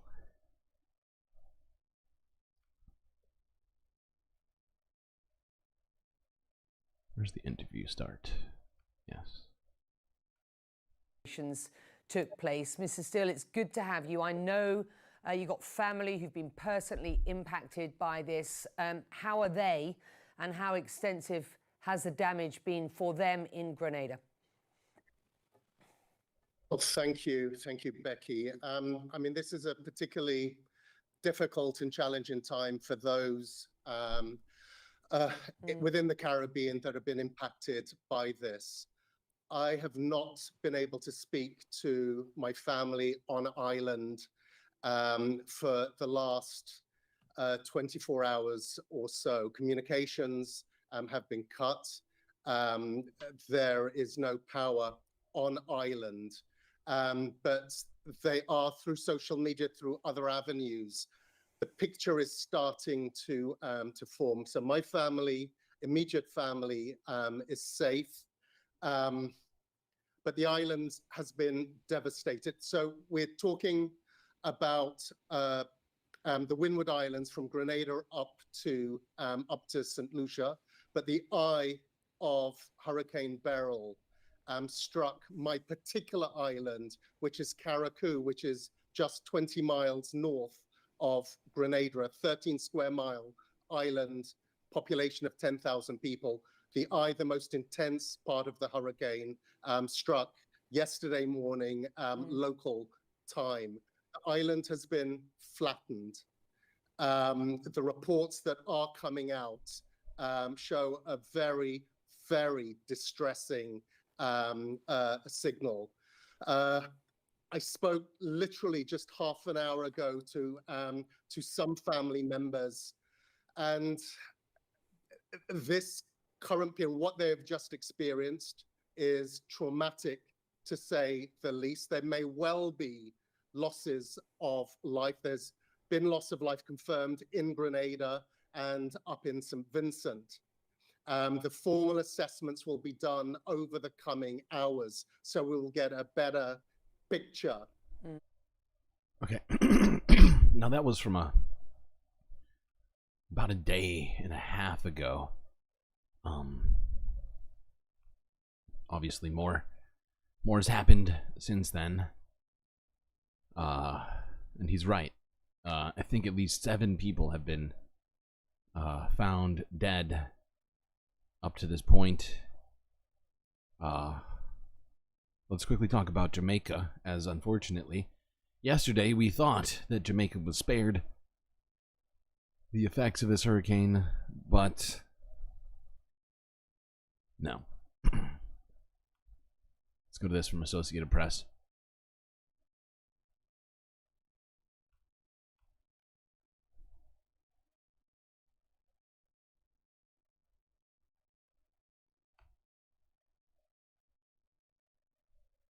Yeah, you can see the devastation here. The roof is completely gone. It was the Grenadines of St. Vincent, particularly Canouan, Meru, and Union Island, as well as the Grenadines of Grenada, Carriacou, and Petite Martinique, which bore the brunt of Hurricane Beryl. I'm just singing the Lord. I have no control over what what is coming. So I just have to pray that all people of Jamaica is safe and we don't suffer no deaths, no loss.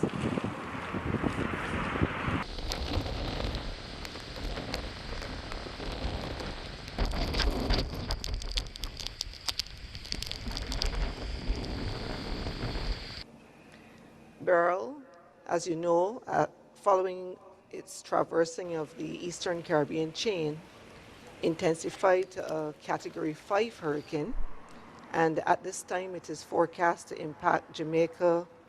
In fact, it is impacting Jamaica at this time as a Category 4 system. Jerry, dealing with trying to get the government to reimburse you for medical stuff. That is something I do not envy you for at all. Other things, sure, but that, no. That sounds like a real shit time.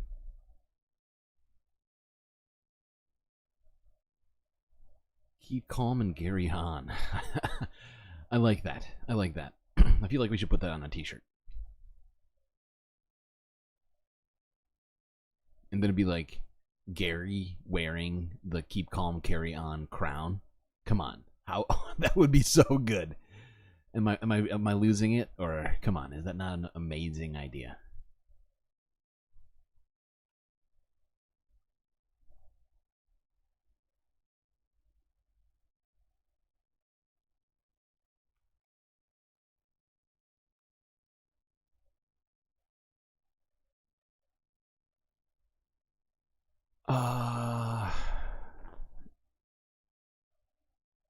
Yeah, which one do we go? So a disaster zone has been declared in Jamaica from the hurricane bearing down. Let's go to this last story discussing that. This is from Eyewitness ABC.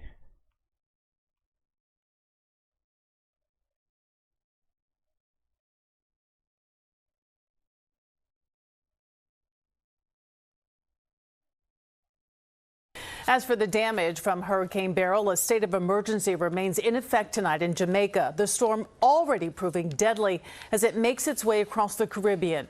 ABC's Faith Abube reporting for us throughout the day as the storm started to move through and as the rain and wind really picked up in Montego Bay. Tonight, she has our first look at the damage left behind. Tonight, Hurricane Beryl is pounding Jamaica with life-threatening storm surge. The Category 4 storm, the most powerful to hit the island in more than 15 years, already knocking out power and flooding roads. Why do we Here have in Montego Bay, the winds are getting more intense, the waves angrier as the storm barrels towards us. Many Americans here are riding out the storm in hotels and vacation rentals. The wind starts blowing a little bit harder now. That power line sparkled a couple of times. Christopher and Michelle White are hunkered down with their kids and parents in the ballroom of their hotel. The staff making the best of it. They're still serving us, even though their country's about to be devastated. They're still here worried about us. We're still a little scared. Beryl has so far claimed at least 7 lives as it sweeps across the Caribbean. The island of Carriacou in Grenada flattened in just a half an hour. Before and after satellite images revealing the scale of the destruction. Their roofs are... What the fuck? Before and after satellite images reveal... That is insane. What the actual fuck?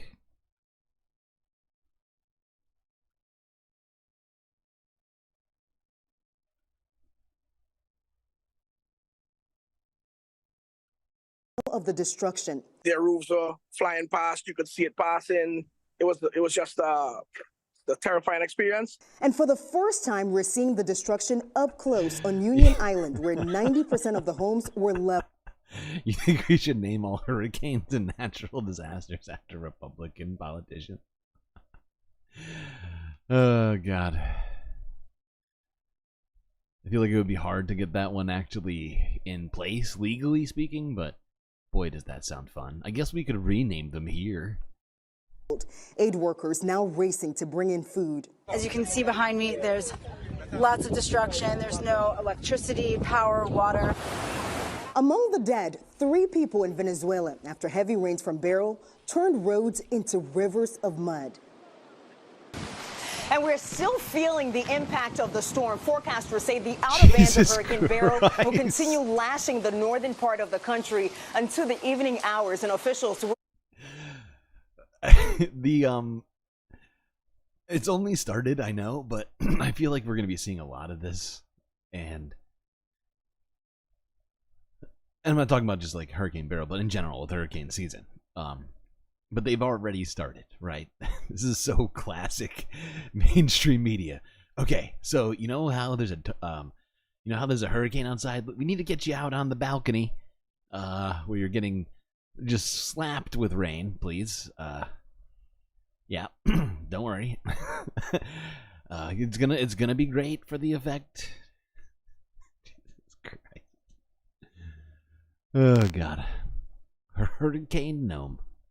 Well, no, this is the second tropical storm the second named storm of the season. So it couldn't be Gnome. It would have to be someone with a B, right? So instead of Beryl, it would be, who's a B? Who's a B name? I'm blanking. I am blanking right now. Oh, God, there's so many. Why am I... Oh, God. I'm so disappointed in myself. Somebody else do the research. I gotta keep the show going. Let's look at this very...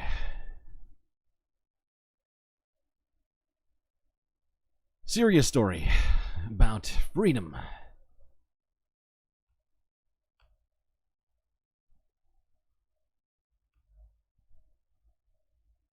Not quite a bull in a china shop, but a cow or two in a convenience store. You gotta look at this. Runaway cows causing a ruckus for this small store in Colombia in South America. The security cameras are capturing it all. Then a second cow was like, hey, I'm in too. So now there's 2 cows. And between the 2, they knocked over nearly every item in the store. Both were stuck inside before a worker helped get them out so they could move on. That's it for me. I got one. I take it back. Freedom was a bad choice. Get rid of the First Amendment, too. After that joke, my God. Terrible. Move on. Ugh. But that level of punnery is unacceptable.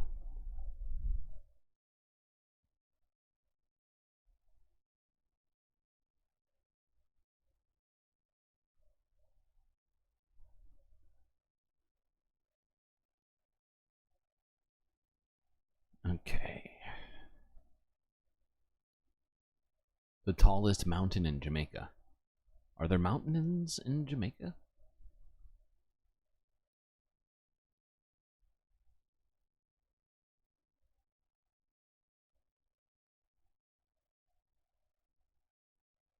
Convenience? Wow. Wow.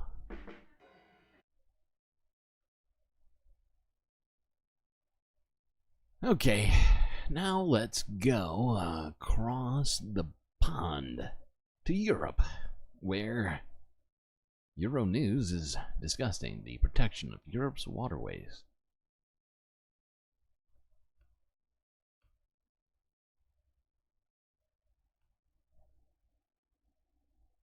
It smells horrible. What is the smell? I think this is putrefaction. So something's rotting, basically. I would like to cry every time I come here. A strong spirit is coming to me to fight, to give right to Marmeno. With many of Europe's waterways under threat, how best can we protect them? I went to Spain to see.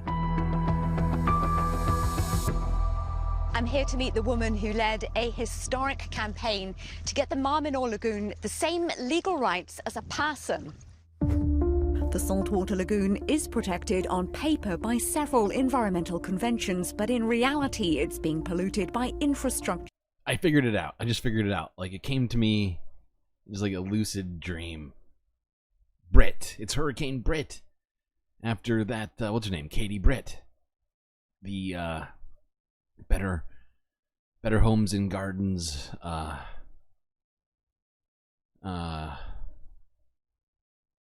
whatever you want to go. You know who I'm talking about. The one who gave the Republican State of the Union in her overly staged kitchen. Mining and the nitrate runoff from intensive agriculture. Teresa Vicente became convinced the only way to save the Mar Menor was to have it granted legal personhood. Hola. I'm Andrea. Nice to meet you. Nice to meet you too. Mar Menor is a live entity with a person. It's a subject that can defend by itself.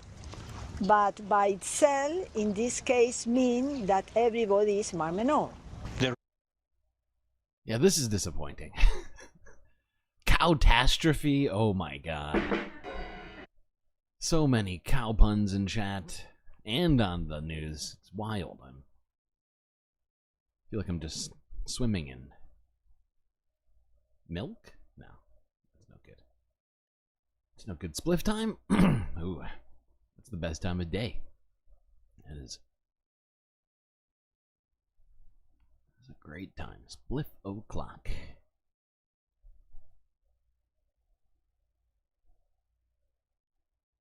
Catastrophe. Wow. Just wow. Alright.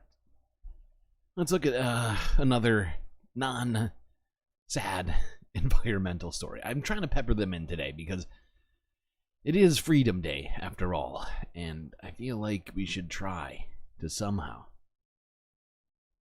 realize some amount of fun out of that freedom we supposedly have.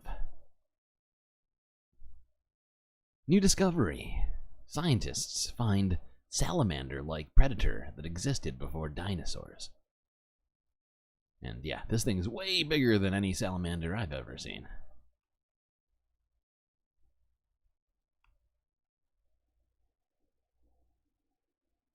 Scientists have discovered a giant salamander-like predator that may have ruled waters 40 million years before the first dinosaurs arrived. Researchers say the predator likely used its wide flat head and front teeth to suck in and chomp unsuspecting prey. Acá se ven los colmillos gigantes. Acá, acá. Here you can see the giant fangs. Here. Fossil Here. remnants of 4 creatures were discovered in modern-day Namibia. Por supuesto, cuando lo vi, Of course, when I saw it, I said, it's o enormous. sea, para esta edad, para este momento y donde For estamos this period, at parados, this moment where we are, esto es enorme. this is Es más del enormous. doble del tamaño It's more than normal twice de the normal los size of known ejemplares que fossil se specimens conocen of this group fósiles in this de este period. grupo y para esa edad. Era una especie de It monstruo. was kind of a monster. Most early tetrapod fossils hail from hot prehistoric swamps along the equator in what's now North America and Europe. Tetrapods are 4-legged animals that clambered onto land with fingers instead of fins and then evolved. These fossils, dating back about 280 million years ago, were found in an area of Africa that was once encrusted with glaciers and ice. Esta primera The first diversification of these animals we previously always said occurred in only one place, always close to the equator y eso and cambia tropical mucho el zones. separadigma. This changes this paradigm Nos está hugely. diciendo It's esto es saying distinto. this La is different. historia y la The history, diversificación y la diversification, colonización and del colonization of the ambiente land by the terrestre por first los primeros tetrapods tetrápodos must have debe haber been sido more más compleja. complex. Since tetrapods may have thrived in colder climates earlier than scientists expected, it prompts more questions about how and perhaps when they took over the Earth. I think that's a pretty sweet story. But that's just me. I love science, and that seemed like an interesting discovery, which totally changes the story of evolution. Well, slightly. I don't know about totally, but it does, in fact, you know, sort of open up a new avenue. And who knew salamanders had fucking fangs? I didn't. Usually I think of salamanders and I think, oh, that's cute. Not, oh, run. Okay. Now, let's go to Italy, where Mount Etna is roaring back into action with spectacular cascades of lava.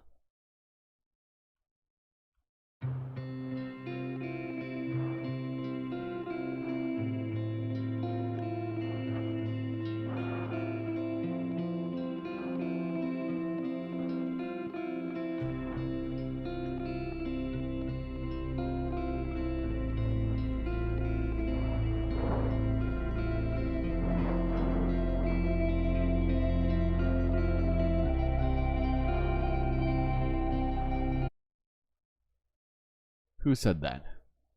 Donald James X. Kowalski? Oh my god. That reference is that's like an onion. That reference has so many layers to it.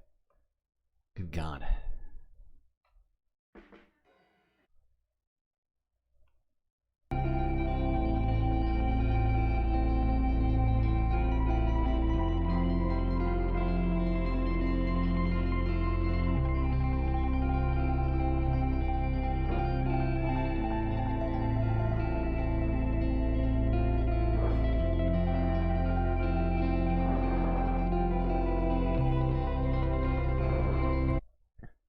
Now, I mean, the music's helping, but I find looking at the lava, I think I've always found looking at lava somewhat calming. I don't know what it is. It's just so beautiful and breathtaking.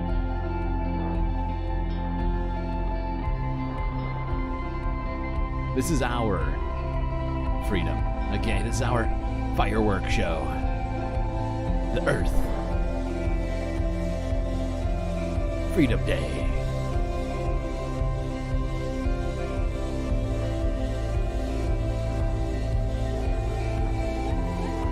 I think my Twitch is frozen.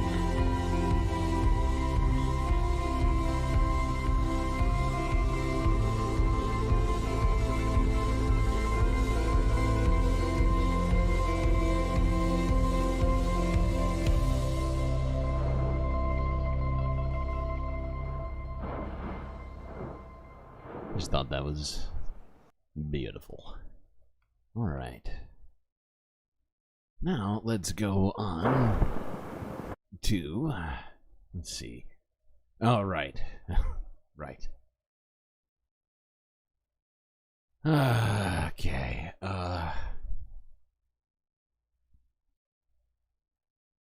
Actually, I'm gonna put this later. We'll watch this here.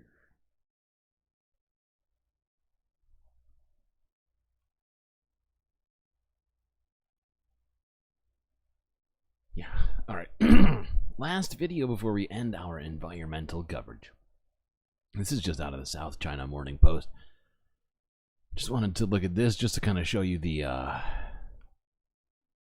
sort of storms, like the kind of winds that they have been experiencing recently. As it's pretty wild. This wind, you'll see, literally knocks this couple off of their feet.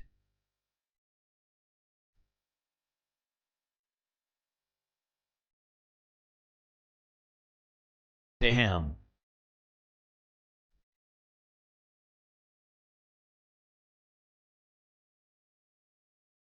Oh, there goes Hello Kitty.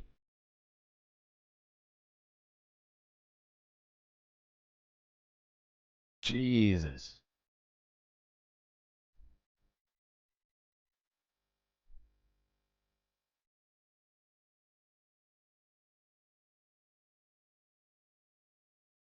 Well, thankfully they're fine.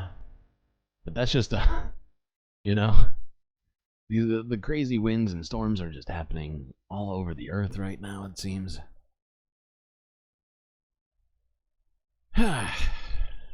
Doesn't seem to matter too much where you are.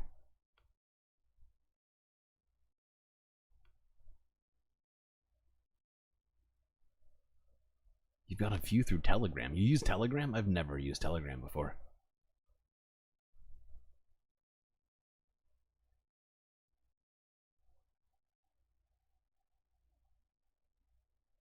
Alright, let us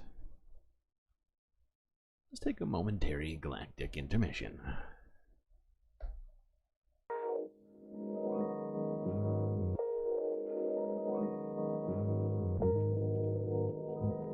Well, I hope everybody has been enjoying the show.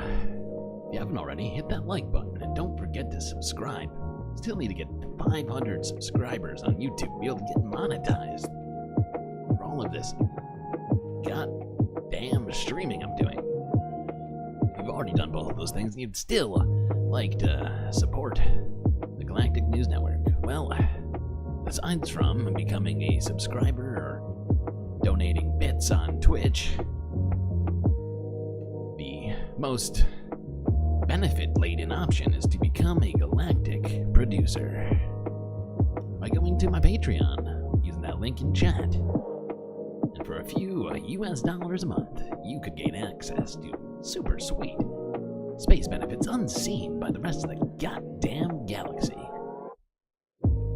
Stuff like adding sweet gifs and pics to scenes like this, which have already seen the contributions of many patrons.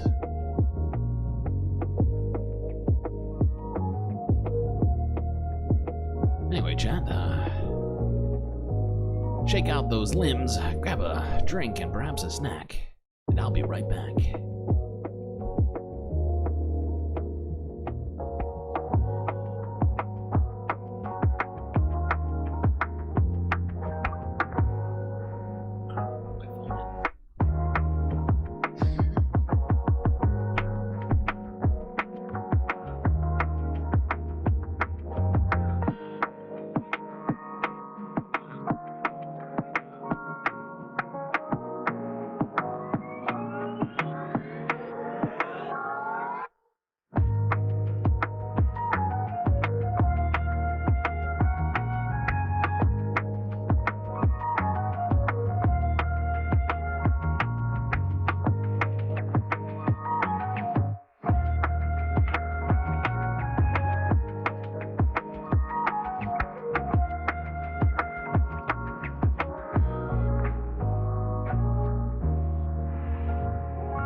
possibly be too doomer for this crowd, Annie Fitzgerald? I'm sorry, wait. You went canvassing and got called a commie pig and told to leave town? Jesus Christ. What fucking year is it exactly? Have we gone back in time? Where's Bacula?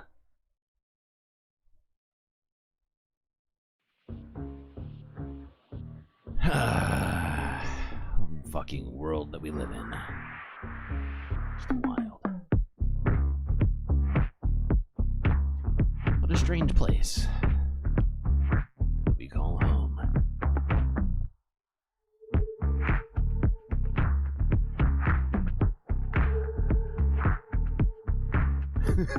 Exactly, Mitty. Exactly. Like in a Western. That's why I was asking, what fucking year is it? Because who the fuck even says that? This town ain't big enough for the both of us.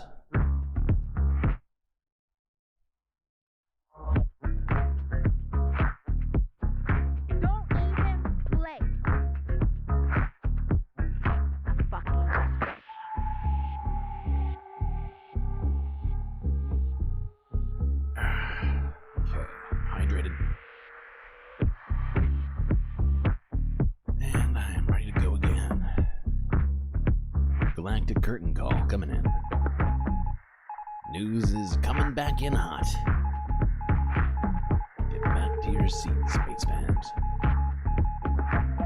Can you share your TikTok? Do you have a TikTok? Sure. I've actually been considering making a TikTok of my own, just to help get the word out about the stream. It's on a idea board that I'm currently working on.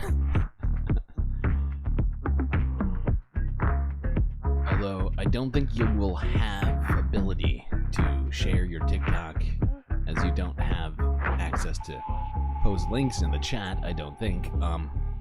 But you could post your TikTok in our Discord if you're not already in it. Here is a link for that in chat. The Galactic Newsroom. But there are places to post not only your own social links and such, but others that you might enjoy and want to share with the community. Discord's been growing pretty quickly, I would say. I think we're nearly at 50 members, which is like 30% of our subscribers on YouTube, which isn't bad, really, which is pretty good. Usually it's kind of hard to get people into the Discord, although we have had a lot of Discord dependent things, such as the Galactic UN vote. I think that probably helped.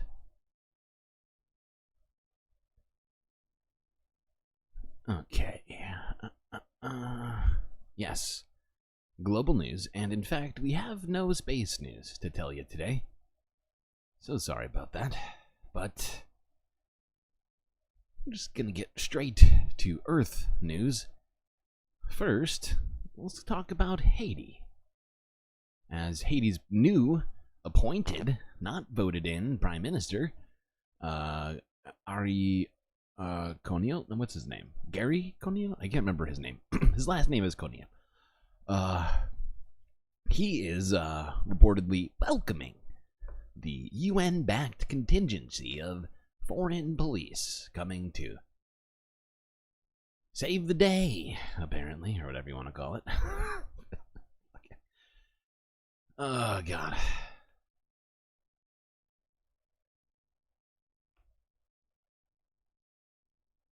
Oops, wrong thing to click. To enhanced security and credible elections. Monsieur le... Haïti se trouve à un moment critique où 12 000 individus armés tiennent en otage une population de 12 millions. Whoopsies, hold on. À ce tournant décisif, Sorry. I was trying to read two things, which is a bad idea. Haiti is currently at a critical point with 12,000 armed individuals tiennent en otage une population holding de a 12 population millions. of 12 million. À ce tournant décisif, aucun chantier, qu'il soit économique ou politique, ne peut être abordé sans la question sécuritaire. C'est d'ailleurs pourquoi mon gouvernement salue la mise en œuvre des engagements pris à travers la résolution 2699. Oh my God, he is talking so fast. Stop talking so fast. 40 likes, holy cow. How is that possible? Truly impressive, chat. Oh boy. My stream software still thinks that I am on the lake scene. Definitely not on the lake scene. I will roll it. So hold on. So roll 3. Who's 3? I think 3 is Morty, isn't it? Who's 3? 1, 2. Oh shit! Right, I'm not even on the right. Whatever. Whoever 3 is, we're gonna get 3 once my stream software decides to catch up to where we are. Anyways, I just wanted to quickly look at this. Honestly, I think everybody here knows my take on Haiti as it relates to the UN security forces. Honestly, not a fan of all of this. I'm also not a fan of Gary Conille, because he's a appointed leader. Why can't Haiti just have a democracy? What would be so bad about that? That's my question that I'm going to continue to ask, because why? I have no, I don't get any good answers for it. The U.S., Canada, and France-backed coup that happened 20 years ago now, is basically still in effect. We just keep appointing people rather than getting, getting those Haitians some fucking democracy. But no, that would be inconvenient. Hey, at least it thinks we're on the news desk now, which is good. Getting closer. Okay, alright. We will soon have another support character. I can feel it coming. Alright, let's go a little further south. Down to Buenos Aires in Argentina, where more protests are being held in the streets as the Milei administration continues to deepen its layoffs of state workers. Ah, boy.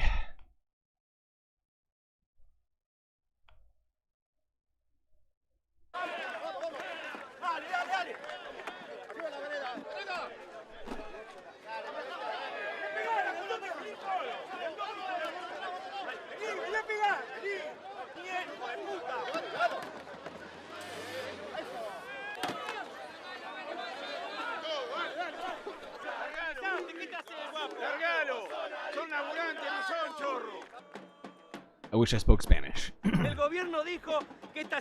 government said this second round of layoffs was to clean up the state. If they want to clean the state, they should start at Quinta de Olivos and Casa Rosada, because they are full of trash. Not against the workers. Science and technology workers want to enter their workplace, and you are not letting them. You are a disgrace.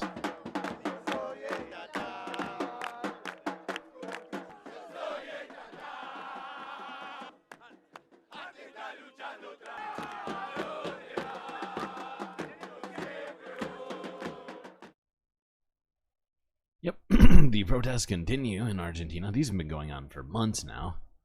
Ever since Javier Milei got elected. This destruction of the state of Argentina from within by Mr. Milei is being, what's the word? Welcomed, as well as, I don't know, a bear in your house. People aren't a fan of it. It's not an anti-bear statement. It's just, just teasing. All right, what next?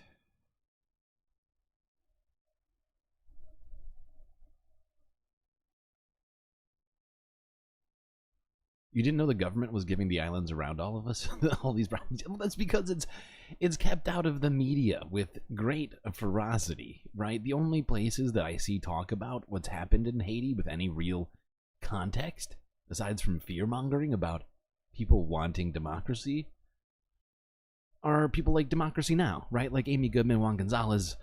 I just don't see. I mean, maybe like who else? There's the Real News Network. Who is that? Chris Hedges, right? But these are not mainstream media figures, right? They are people on the fringes who have fought their way into having a voice, right? not your, your Anderson Coopers. You won't hear him coming out to blame the government of the United States for any part of what's happening in Haiti. No, that would be inconvenient to the narrative. Okay, let's go across the pond to the UK, as we have some stuff to talk about first. Let's look at this one from the Associated Press, showing Rishi Sunak and Keir Starmer casting their ballots in the UK general election. If you're unaware, July 4th, those in the United Kingdom have had their voting. The voting time. It's the cutest polling station I've ever seen in my life.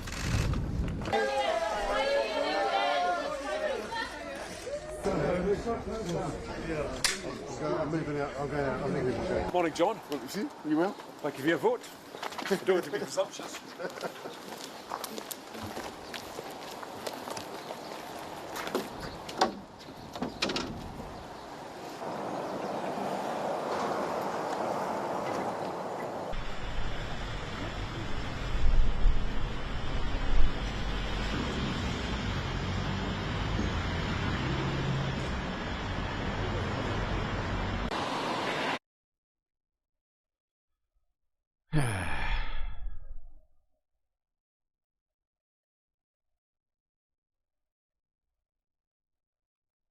Okay, we're not done talking about the election. That was just my way of getting us thinking about it. And yeah, what's the next one? Oh yeah, this one. This is from the Guardian News. A failed gamble? How the Tory election campaign imploded. Yeah, let's talk about that.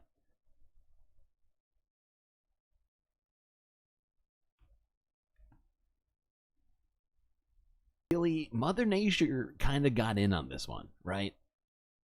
I feel like somehow the Earth knew what was going on. It was like, we need to help with foreshadowing. Let's do a little rain. How's that sound? Okay. Actually, do we talk about this too? I suppose we should, considering how it seems polls are turning out. All right. I always forget that Farage is pals with Donald Trump. I mean, it makes sense. It all checks out, but it just kind of slips my mind.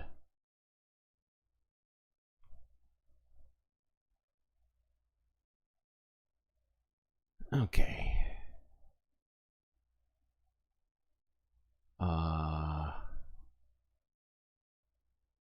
Yeah, this is from 7 hours ago. Bloomberg Television. UK general election results. Labour to win huge majority, exit poll shows. You really don't like that, man. Yeah. Do Rishi Farage Sunak sucks. and Jeremy Hunt hold on to their seats? And if not, how does that change the Conservative Party? Indeed, they are two to watch. You'll have to excuse me, Francine. My hair's all over the place because the winds of change are blowing. It The would winds of appear in change are Westminster blowing. From this exit poll, not quite the supermajority that some were That's expecting, good. and not quite the landslide of Tony Blair. But when we look seat by seat, there is a lot of drama to come later this evening. That's what I love about UK elections. It's a faster one than you get in the US. Some to watch. You mentioned the Prime Minister. He could be the first incumbent Prime Minister to lose his seat in a general election. That result comes at 4 a.m.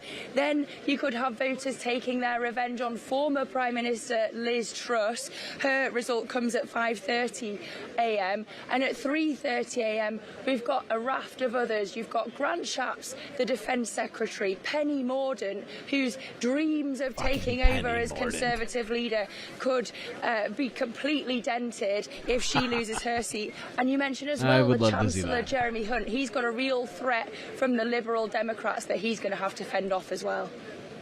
Not gonna lie, if you're unaware, Penny Mordaunt is kind of fucking bitch. Lizzie, the pound for the moment is pretty steady as, again, Labour is projected to win the UK election. 13 seats, if they go to reform, how does it change policy in Parliament? Does it influence Labour in any way? It's going to be really interesting to see how it influences the Conservatives as they try to pick up the pieces after this election. Again, if these polls are right, if you've got such an outperformance from Reform, does it drag the Conservatives to the right, or do they think, look at Labour's victory and try to drag themselves to the centre ground to try to make themselves electable again? You know, this is the Yeah, they took like 10% of the Conservative seats, it would look like. Because it seems like Reform is very much in terms of... It's one of the options that I've heard most spoken about, that people have switched from the Tories to. It's either Reform or the Lib Dems that I've heard about people switching to from Conservatives. Honestly, more from the Reforms. And yeah, 13 out of 130 seats there. That's definitely a dent in their already dented numbers. Okay, now I figured we would look at a piece of this now that their stream is over. It looks like Novara Media did literally like a 7.5 hour long stream. We're not going to watch the whole thing, but I thought we should catch like a snippet of it. I honestly have no idea what we're about to hear because I haven't seen most of this. I kind of watched a teeny tiny piece of it while I was doing my research earlier today for the stream. But, you know, seeing as it was nearly an 8-hour long stream, I didn't watch any of certainly the latter half of it, which I think we should probably try and see what happened with that.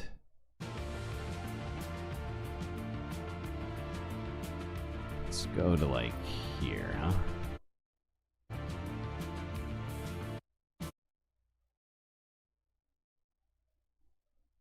What's happening? Ever seemed to kick in. And so you just sort of get the impression that she was saying the things that she really believed, even though it was to the detriment of her own electoral prospects. I mean, psychologically, I find that fascinating. Yeah. I think also part of the story here is the left have done well. Right, so we think about Jeremy Corbyn. Jeremy Corbyn has done an excellent job in Islington North. You know, Carla's done an excellent job here in Bristol. And Pfizer, again, I mentioned Pfizer. Pfizer's done an excellent job in Chingford and Woodford Green. So I went into this election as someone on the left, a bit worried about what could happen in terms of the stories we can tell ourselves to motivate ourselves for next time and the kind of the seeds we can plant that can germinate in the future. But I actually feel really hopeful. I feel hopeful that there are some things we can mobilise around. And it isn't just about mainstream politics. I'm not the sort of person that thinks we need to win X amount of seats, otherwise we're screwed.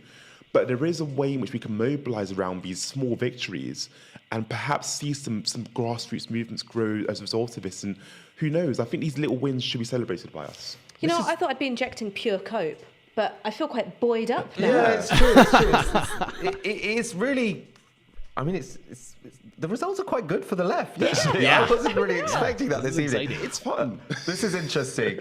Rob Ford, who's sort of like a clever elections bod, he says Labour currently down an average of 18 points in seats where Muslim population share is above 20%. Now that's not 18 points. That's really big. That's a really big drop. That's why you're seeing some of these surprises here. Here's the thing about Labour and the Muslim community is that they have absolutely taken the Muslim vote for granted, and I think have behaved in a way which is actively offensive and alienating. So when you had Muslim councillors resigning the Labour whip over their handling of the war on Gaza, you had a Labour source briefing to Lee Harpin, shaking off the fleas. Now, it is unimaginable that would have been said of, say, Jewish councillors under Corbyn's leadership, that you would have that level of viciousness and callousness. But suddenly...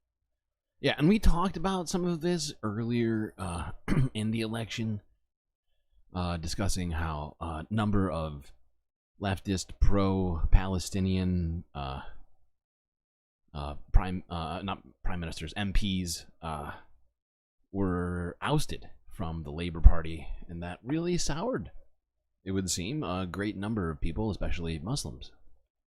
When it comes to Muslims, Perhaps that's not fine. shockingly. You also had, particularly in the earlier part of this year, peaceful protests being maligned as threatening, intimidating, quasi-violent, when it was voters and Muslim voters expressing their democratic right to protest over Gaza. And you can only do that for so long before people go, I'm sick of this. Here's the thing about Muslim voters is that they're well organised. Religious communities often are well organised when it comes to voting. And you can only tell people, fuck off, we don't need you, we don't like you, we're kind of embarrassed by you, before they go, you know what, fair enough, not going to vote for you. It has come to bite Labour in the arse. Now, that hasn't been, a uniform thing. It hasn't stopped them from winning a landslide. Liz Truss lost her seat? Oh, poor Liz Truss. It's so sad for her. So sad. Not for me, I'm I'm engaging the applause sound shot, but oh, poor Liz. Oh, it was so unfortunate for her. But it has meant that they can't just enjoy a victory lap uninterrupted by these sort of noises of criticism. So the Green Party co-leader Carla Denier won by 10,000 votes. I'm sorry. This is disappointing. Richard Holden, he has won after the recount, but by only 20 votes. Wow. By only 20 votes. Good God.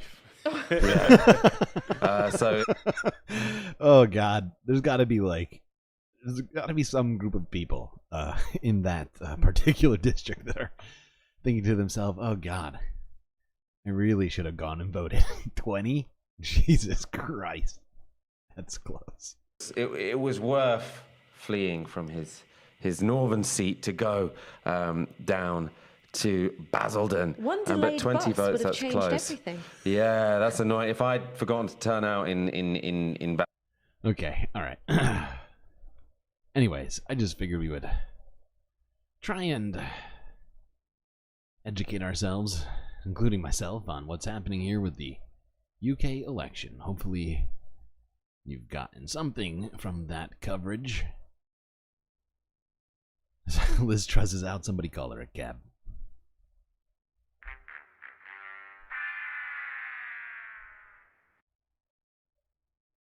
Okay, now let's quickly go across the British Channel to France, where thousands have once again come out to protest against the far-right national rally in Paris. This is from a day ago. And the French election is going to be happening, the second half of it will be happening this weekend, if I'm not mistaken.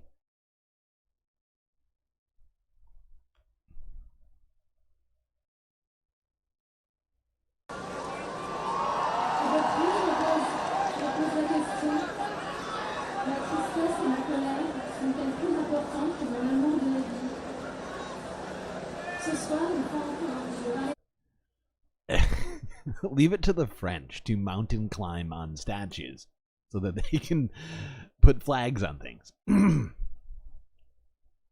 It's one of the Frenchest things I've ever seen.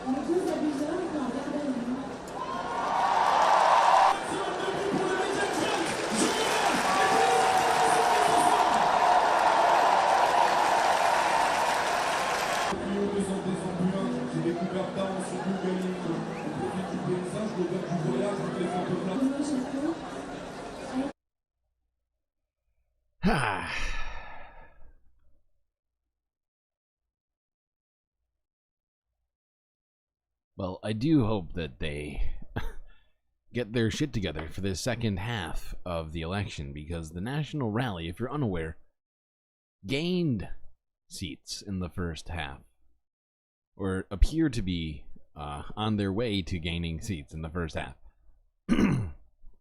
And so, yeah. Not, well, it's an inauspicious start. Let's just say that for sure.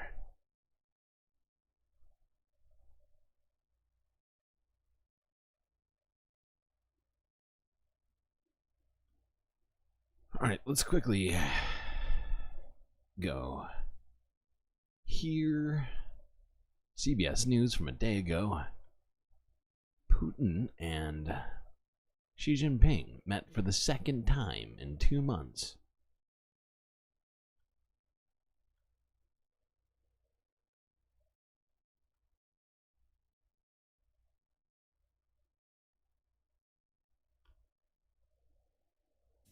The leaders of Russia and China met Wednesday for the second time in 2 months. Russian President Vladimir Putin and Chinese President Xi Jinping shook hands on the sidelines of the Shanghai Cooperation Organization Summit in Kazakhstan.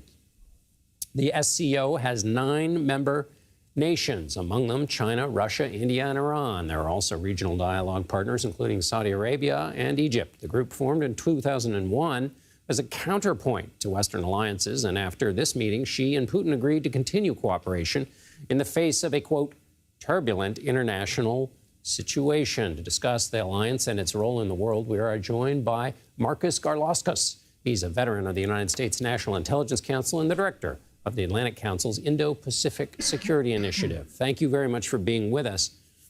How has Russia benefited? Thanks for the opportunity. How's Russia benefited from this public relationship with China? So they benefit in a variety of ways mutually. First and foremost, the alignment of Russia and China allows them both to challenge U.S. leadership as well as the international systems that were put in place after the Second World War. Essentially allows them to reshape the strategic environment that the U.S. and its allies and partners face. Okay, that's good enough. I don't need more out of that. Jerry McClain engaging lurk mode.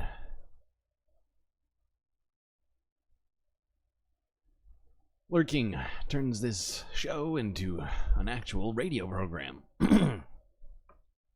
That's one thing I've wondered, is how many people just listen rather than watch. But I think you have to be a YouTube partner to get that kind of analytics on your stream. Okay, one more story about China, but this is in relation to Taiwan. Taiwanese officials are urging China to release Taiwanese fishing boats and crew who have been detained by China's Coast Guard.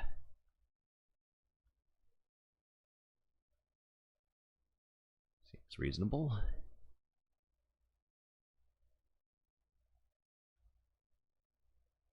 We call on the mainland not to use political means to handle this incident, but to explain the reasons as soon as possible and release the fishing boats and fishermen in accordance with the procedure. After mainland China issued Coast Guard Order No. 3, the Chinese Coast Guard caused more troubles everywhere and took more aggressive actions. This year, China is different from the past, enforcing the law in full and vigorously during the fishing off-season. Yeah, and we have seen that. Yeah, and not just in China's legitimate territorial waters, but in other places too.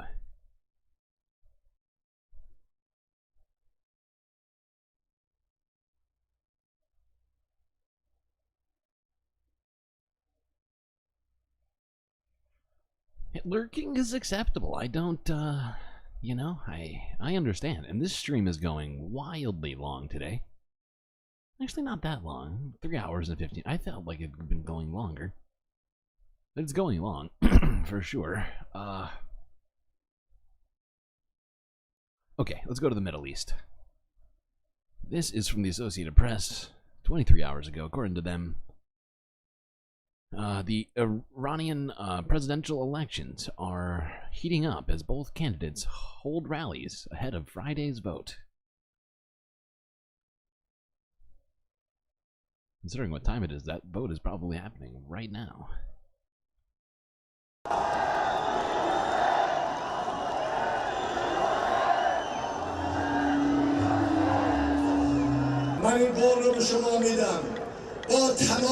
I promise with my honor and with my whole heart to defend all professions, genders, races, social classes,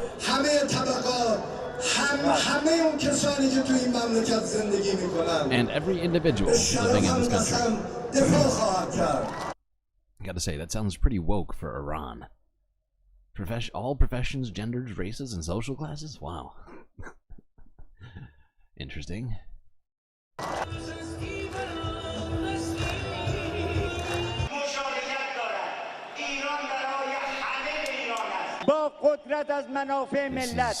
Saeed Jalili. We will defend the interests of the nation with strength. We will stand against both domestic corruption and foreign pressure. We will not allow anyone to restrict the power of our nation. Yeah, I'm more of a fan of that other guy's speech, not gonna lie. Although I don't know very much about either of these candidates, or just how much effect either would even have in the case of being elected, as it's often claimed that the president does not have a great deal of power, or certainly not the most, in the country, as it's still ruled by theocratic leaders. Essentially. Yes, alright, let's go on to talking about Israel and all the dumb shit that they've been doing. Illegal. First, let's look at this from ABC News. This is from a day ago. And shockingly, they have chosen to use the correct and most precise language in this particular case, which I found shocking. If you haven't heard, Israel has assassinated Hezbollah's most high-ranking commander. Assassinated. Interesting word to choose.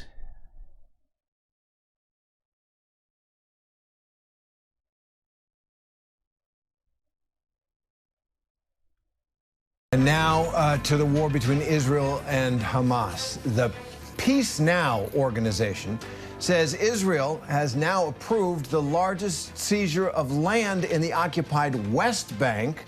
That's the other side from Gaza. You see the Gaza Strip there. And then the West Bank, the other occupied territory where Palestinians live. And this is the largest seizure, according to this nonprofit group Peace Now, in over 3 decades. It's a move that could grow the number of Israeli settlers in that designated Palestinian area and worsen the already soaring tensions in that region. This comes as Israeli Defense Forces have called for the largest evacuation order in southern Gaza since the war began in October. The World Health Organization says one of Gaza's largest hospitals in the south is now completely empty. ABC's chief national correspondent Matt Gutman is in Tel Aviv, Israel, with more. So, Matt, let's begin. I fucking hate this right here. The Israel-Hamas war. Look at these guys. I need a fucking infographic here for this title. Should change this to the Israel-Palestinian genocide. Your latest reporting of Israel assassinating a top commander in Hezbollah on yet a third front, that northern front with Lebanon. Tell us about it. Now, according to international law, assassinations are actually illegal. Illegal? You're supposed to, do things by courts and stuff, even in war. Assassinating people in civilian areas is a crime. It happened this afternoon, Terry, at least here locally. Israel using a drone apparently to assassinate Mohammed Naima Nasser. He was a top commander in sort of the western part of their front with Israel. Probably one of the top 2 people that Israel has assassinated since Hezbollah began firing upon Israel shortly after the October 7th war began last year. And it's been this war of attrition, this sort of simmering war cross-border since then. Okay. And Okay, stop saying it so much. The U.S. doesn't care what.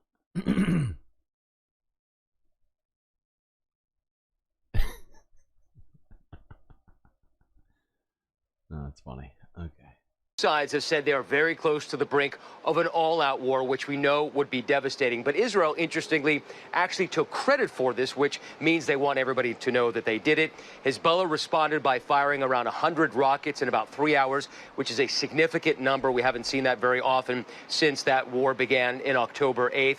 And everybody here is on tenterhooks because, on the one hand, there is a ceasefire peace deal, if you will, that the U.S. Yeah, which Israel hasn't accepted, right? All right. Anyway, if you didn't hear it in there, Hezbollah has responded by sending hundreds of rockets back in the direction of Israel.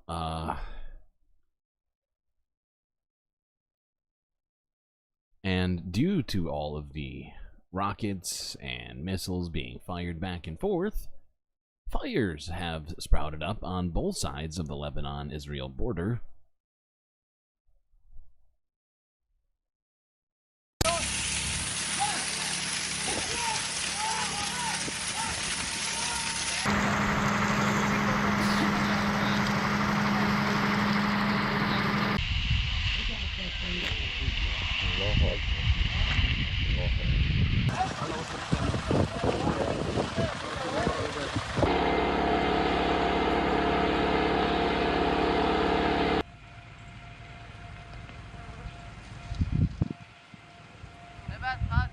أي تأخير عم بيصير يعني إذا تأخرنا ساعة أو نص ساعة بياخد معنا شغل اليوم أو يومين إضافي ل. I forgot to translate. Any delay we face if we lose half an hour or an hour. يعني إذا تأخرنا ساعة أو نص ساعة بياخد معنا شغل اليوم أو يومين إضافي للسيطرة على النيران.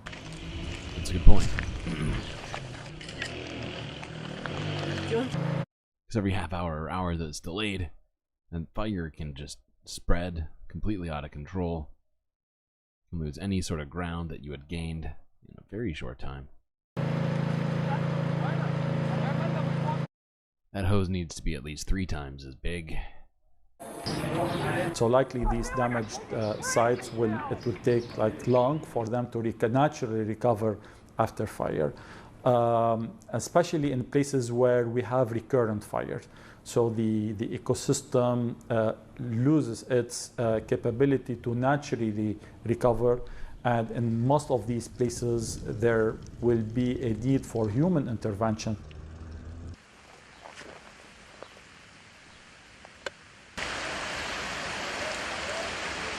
الحشيش السنة الجاي بيطلع. The grass will regrow next year, but the trees are بس الشجر gone. خلص.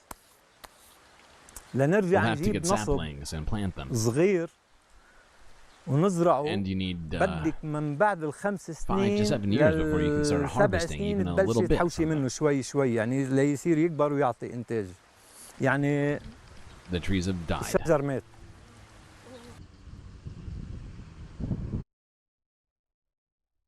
That's unfortunate.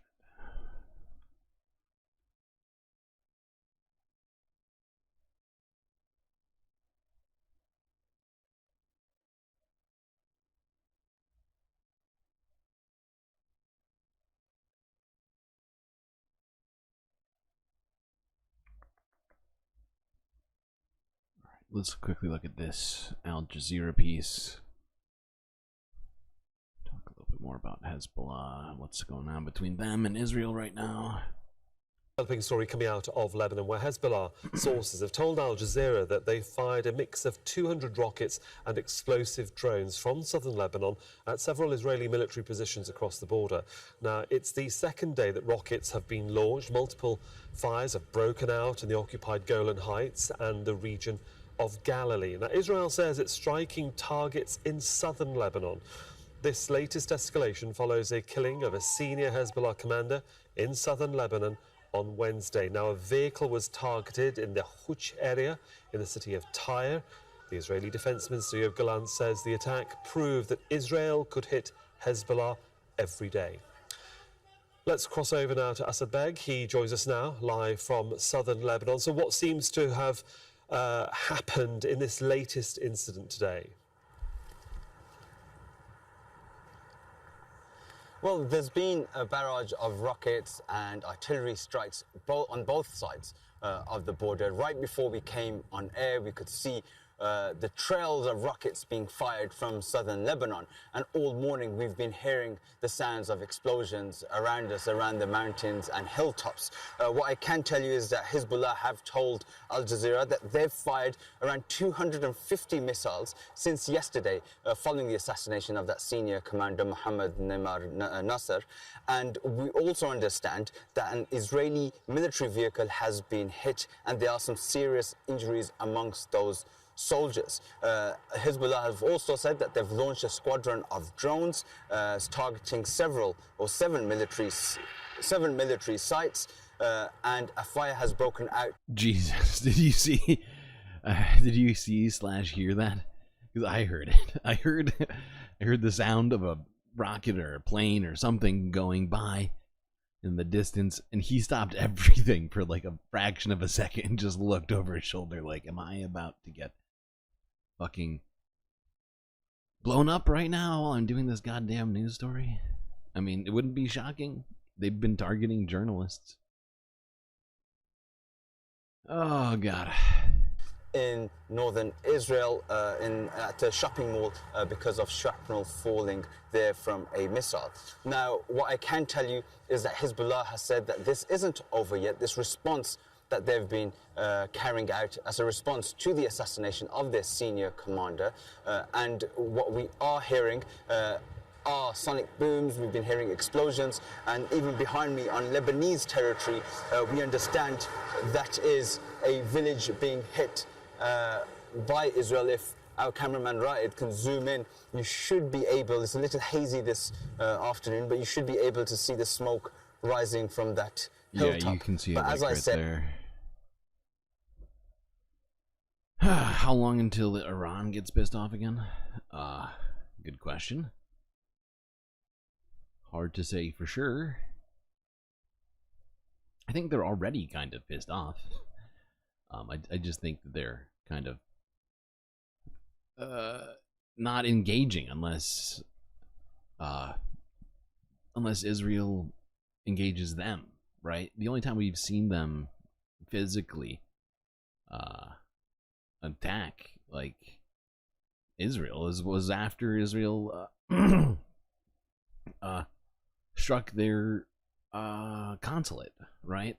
I think that was when it was, right? Oh god, now it's all blurring together for me. Jesus Christ. But Israel had done some sort of strike on Iranian something or other, if I recall correctly. I think it's the consulate, and yeah, that was the only time I think we've seen them. Now they have said, of course, that they will continue to support both Hezbollah and Hamas, but I think they're genuinely trying to not be involved in this as much as possible. So I don't know if any of this would trigger them to get more involved in this, right?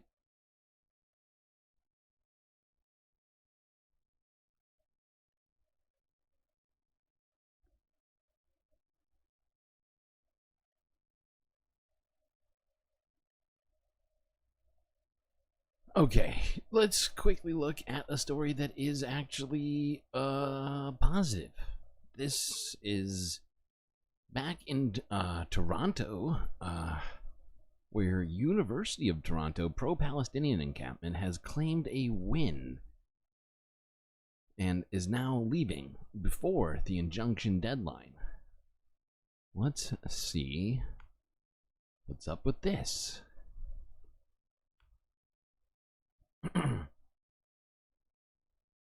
Well, those University of Toronto protesters have left their encampment, and they did so before tonight's 6 p.m. deadline. This follows a court-ordered injunction telling them to tear down the encampment before police moved in. Here's the latest drone footage. You can see the dent in the grass for where the tents were set up. Well, the protesters, despite leaving, are claiming victory, though they have failed to achieve any of the demands that they made on the University of Toronto. Now, the CBC's Ithel Musa, we spoke to her off the top of the show. She's there now with the latest. So what is it like there right now, Ithel? Yeah, you know, David, as I'm sure those images that you showed, people could see that the encampment is basically gone. They have abided by that injunction. All of the tents that were set up there in this, months-long protest, they've all been taken down before the 6 p.m. deadline. Now, the encampment protesters and their supporters are now holding a demonstration. They are protesting. Right now where I am, I'm on the main thoroughfare, St. George Street, that goes through the University of Toronto's downtown campus. The university, for its part, released a statement saying the university welcomes vigorous debate and protest. Today's court order returns front campus to the entire university community and prevents any one group from asserting control of a shared space at the university in order to promote a particular view and deprive others of the freedom to express opposing viewpoints. So this injunction, David, means that students can protest. They just can't block any entrances to any buildings or facilities on campus. And they also cannot hold any demonstrations between 11 p.m. and 7 a.m.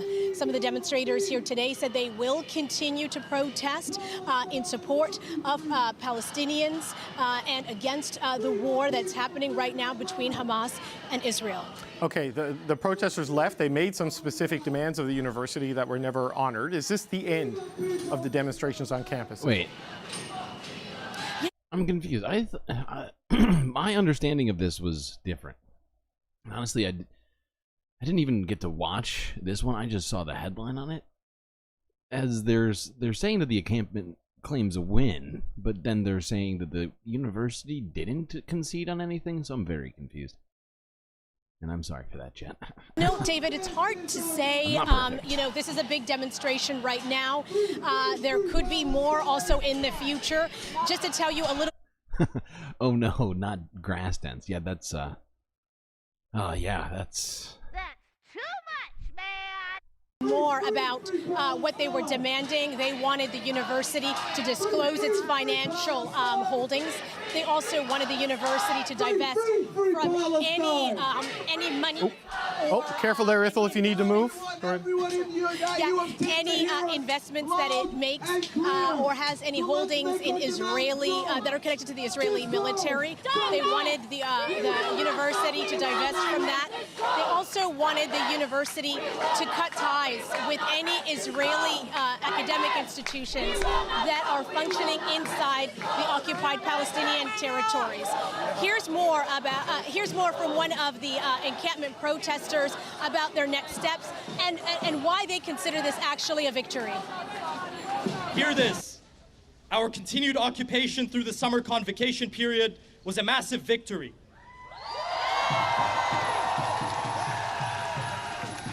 We showed every U of T graduate and their families that the institution they were celebrating has played an active role in this genocide. We prevented the university from convocation washing its complicity during what should have been a time of reflection on its moral responsibilities. Yeah, so there you heard it. For some, they consider this a victory and that they are leaving, David, on their own terms. They say that they are going to, some of the demonstrators say they are going to continue to demonstrate, but the encampment, those structures, David, they are all gone. King's College Circle has basically returned to the university and things. It was already the universities because the students were the ones there. So I don't know why she's saying it like that.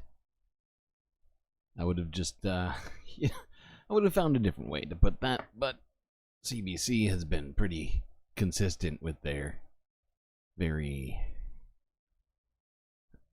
establishment sort of viewpoints on this for the last, is it 9 months now? I mean, how long has it been fucking going on now?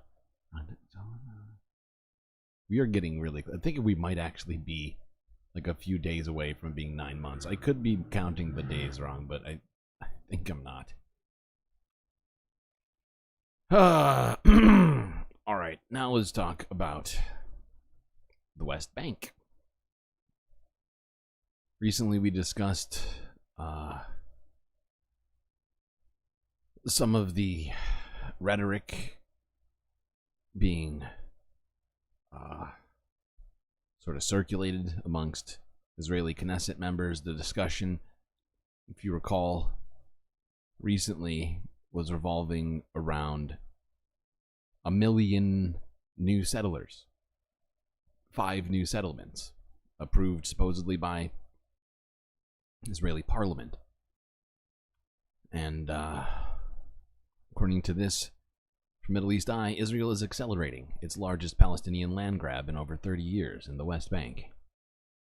So it does sound like they are in fact going through with this.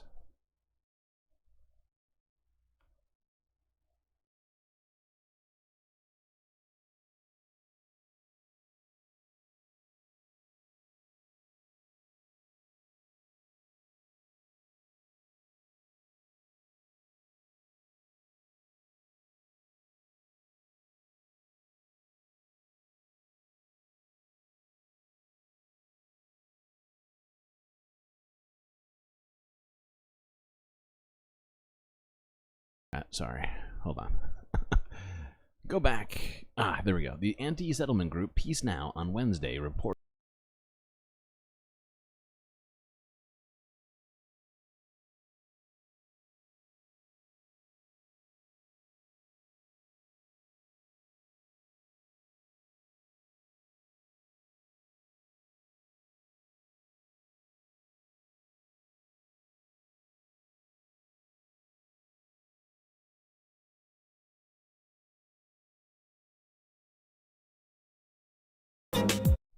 linking their contiguous, linking to 2 already existing settlements. Fucking hell. To create a solid block near the border with Jordan, further marginalizing.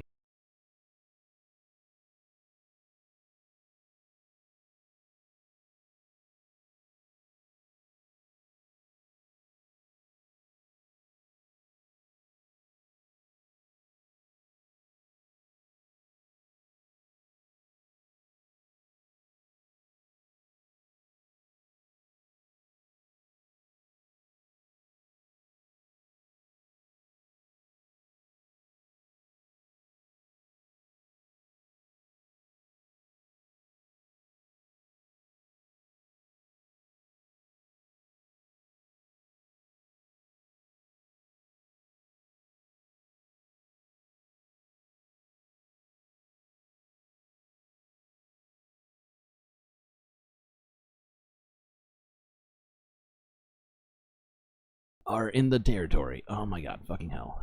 I hate when they do the sub.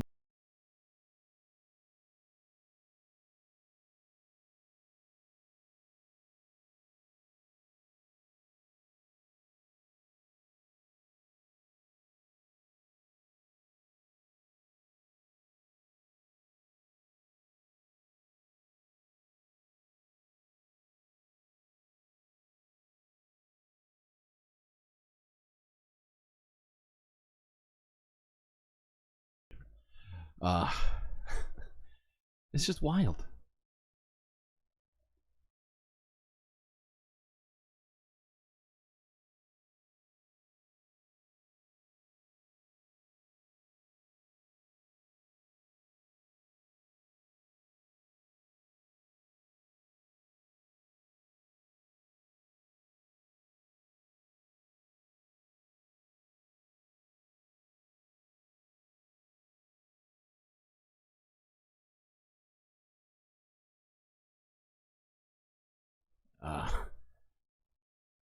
I'm sure you're all aware at this point that Israel had forced everyone into Rafah and then forced them out of Rafah.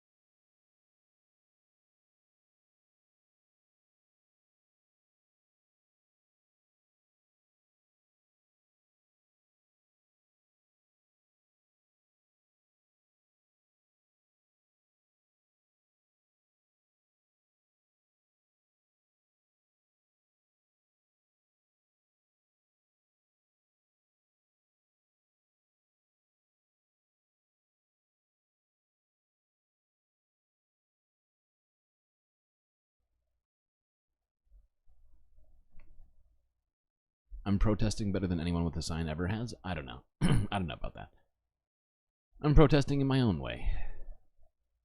I think they're just two different ways.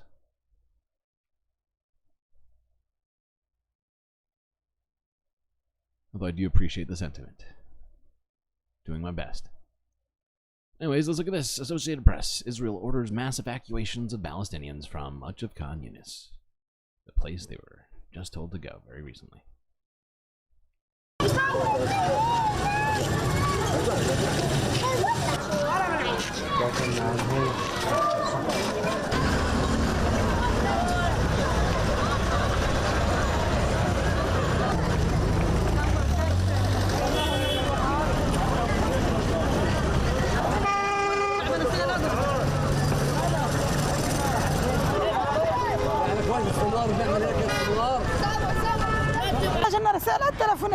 We received a message on our mobile phones. Look at these children, how they walk. We did not find a car to ride in.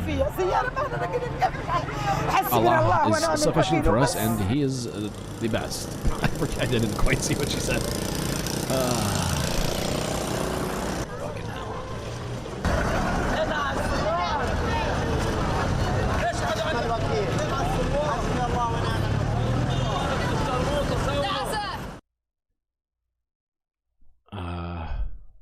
Yeah, let's just look at this story as well before moving.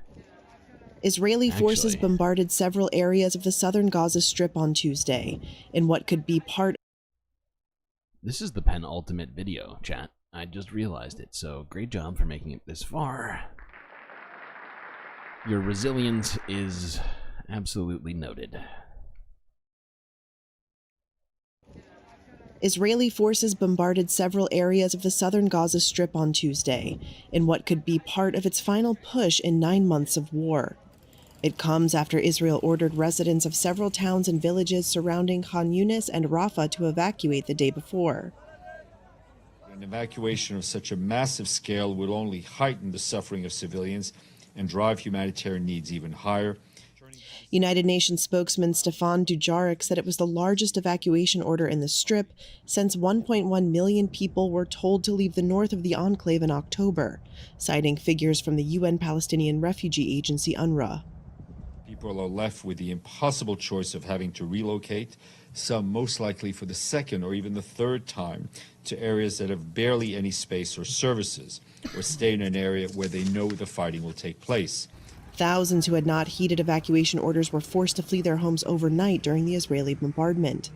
Gaza's European hospital in Khan Yunis, which the emergency department director says has provided continuous daily services since the beginning of the war, was forced to evacuate. This man whose sick daughter was being treated there says it was their last resort as many hospitals have been destroyed. Whoever gets wounded will die, he says. Whoever gets wounded will die. That's not how modern society is supposed to work. But when an entire civilian population is cut off from medical supplies and hospitals are bombed, doctors are assassinated, that's the society that you get when you have an absolutely verifiably genocidal campaign waged on an entire people. Suddenly, what the fuck was that sound? Oh, whoops, I clicked that.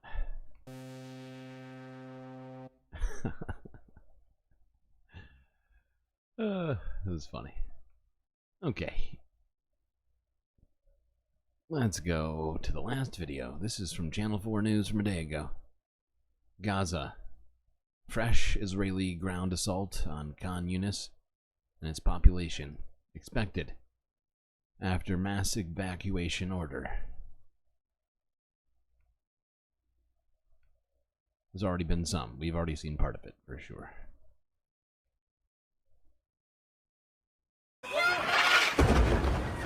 Late afternoon in a Khan Yunis marketplace turned within seconds to a place of panic. The kind of scene that after nearly 9 months of fighting has become horribly familiar, but no less horrifying. Where can we go? Where can we go? This young boy repeats. The closer you get, the more apocalyptic it all seems, in sights and even more so in sounds.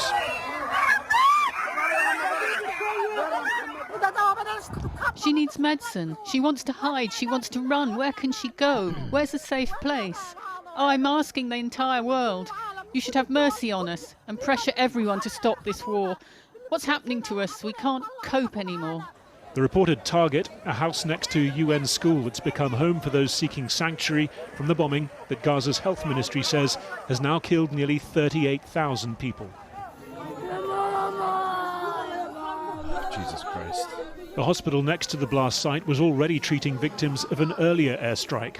12-year-old Mohammed and his baby brother Tarek survived. Their mother was killed. Thank you for the hydrate, Omega Star. Something that, especially when watching these videos, I appreciate a great deal that I can actually do whenever I want to. I loved her a lot and would help her by sweeping and washing the dishes so she could rest. I would tidy up the rooms. She was sitting and resting and she fell asleep. After that, she died. I miss her a lot. Jesus Christ, kid. Israel has issued its third mass evacuation order in 3 months. The UN says it affects 250,000 people to the east of Khan Yunis. The European hospital there has been forced to close, with people reportedly pushing patients in their hospital beds for miles to get to supposedly safer areas like Deir al-Balah. That's fucking insane. Okay, pushing a hospital bed for miles? Can you imagine? First off, those wheels are not intended to be going on dirt roads. It's supposed to be on flat surfaces like, you know, tile. Whatever, like linoleum, like they have in a hospital. Not on the street. You're not supposed to be, you know, and especially not on, well, whatever you want to call the roads. They're hard to call roads because now they've been all bombed to the degree that they are no longer functional really as normal roads. Miles. Sick people. It's insane. Not just sick people. People dying from fucking bullet wounds and whatever else. Oh, God. When will this situation end? Okay. Oh.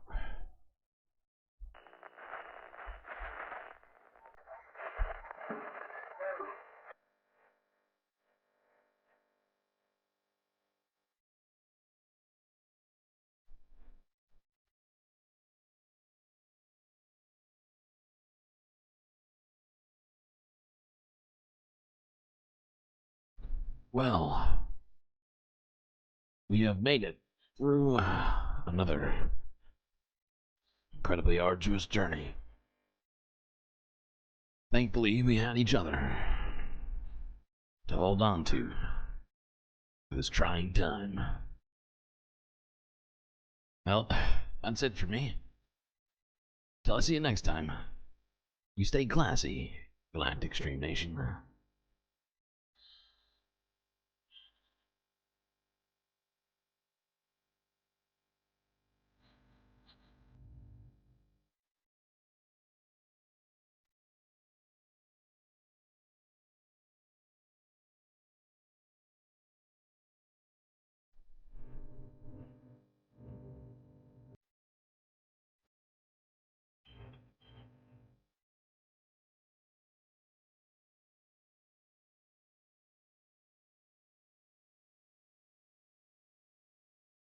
Can't forget this. These are your galactic patrons. Gabby, Goth Dogs, Aaron W, Mitty, PB, Robot Cat, Morbius Dragon, The Anti-Corporatist, Moanolip, Nadia, Mrs. Jen, Omega Star, Pitchforks Dragon, Vincent Morales, and Donald James X. That's right. All of these people that you see in front of you have helped produce the show which your eyes and ears are currently enjoying. You too can do the same. Just a few US dollars a month. and also gain access to fantastic space benefits unseen by the rest of the goddamn galaxy.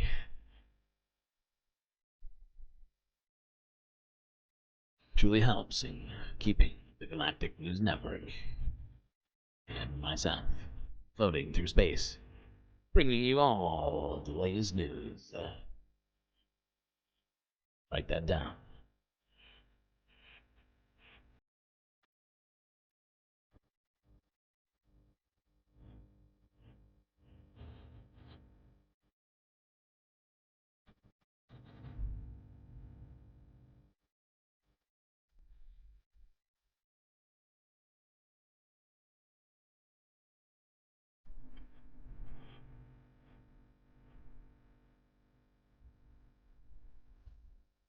Oh, there's already a bunch of ones in chat.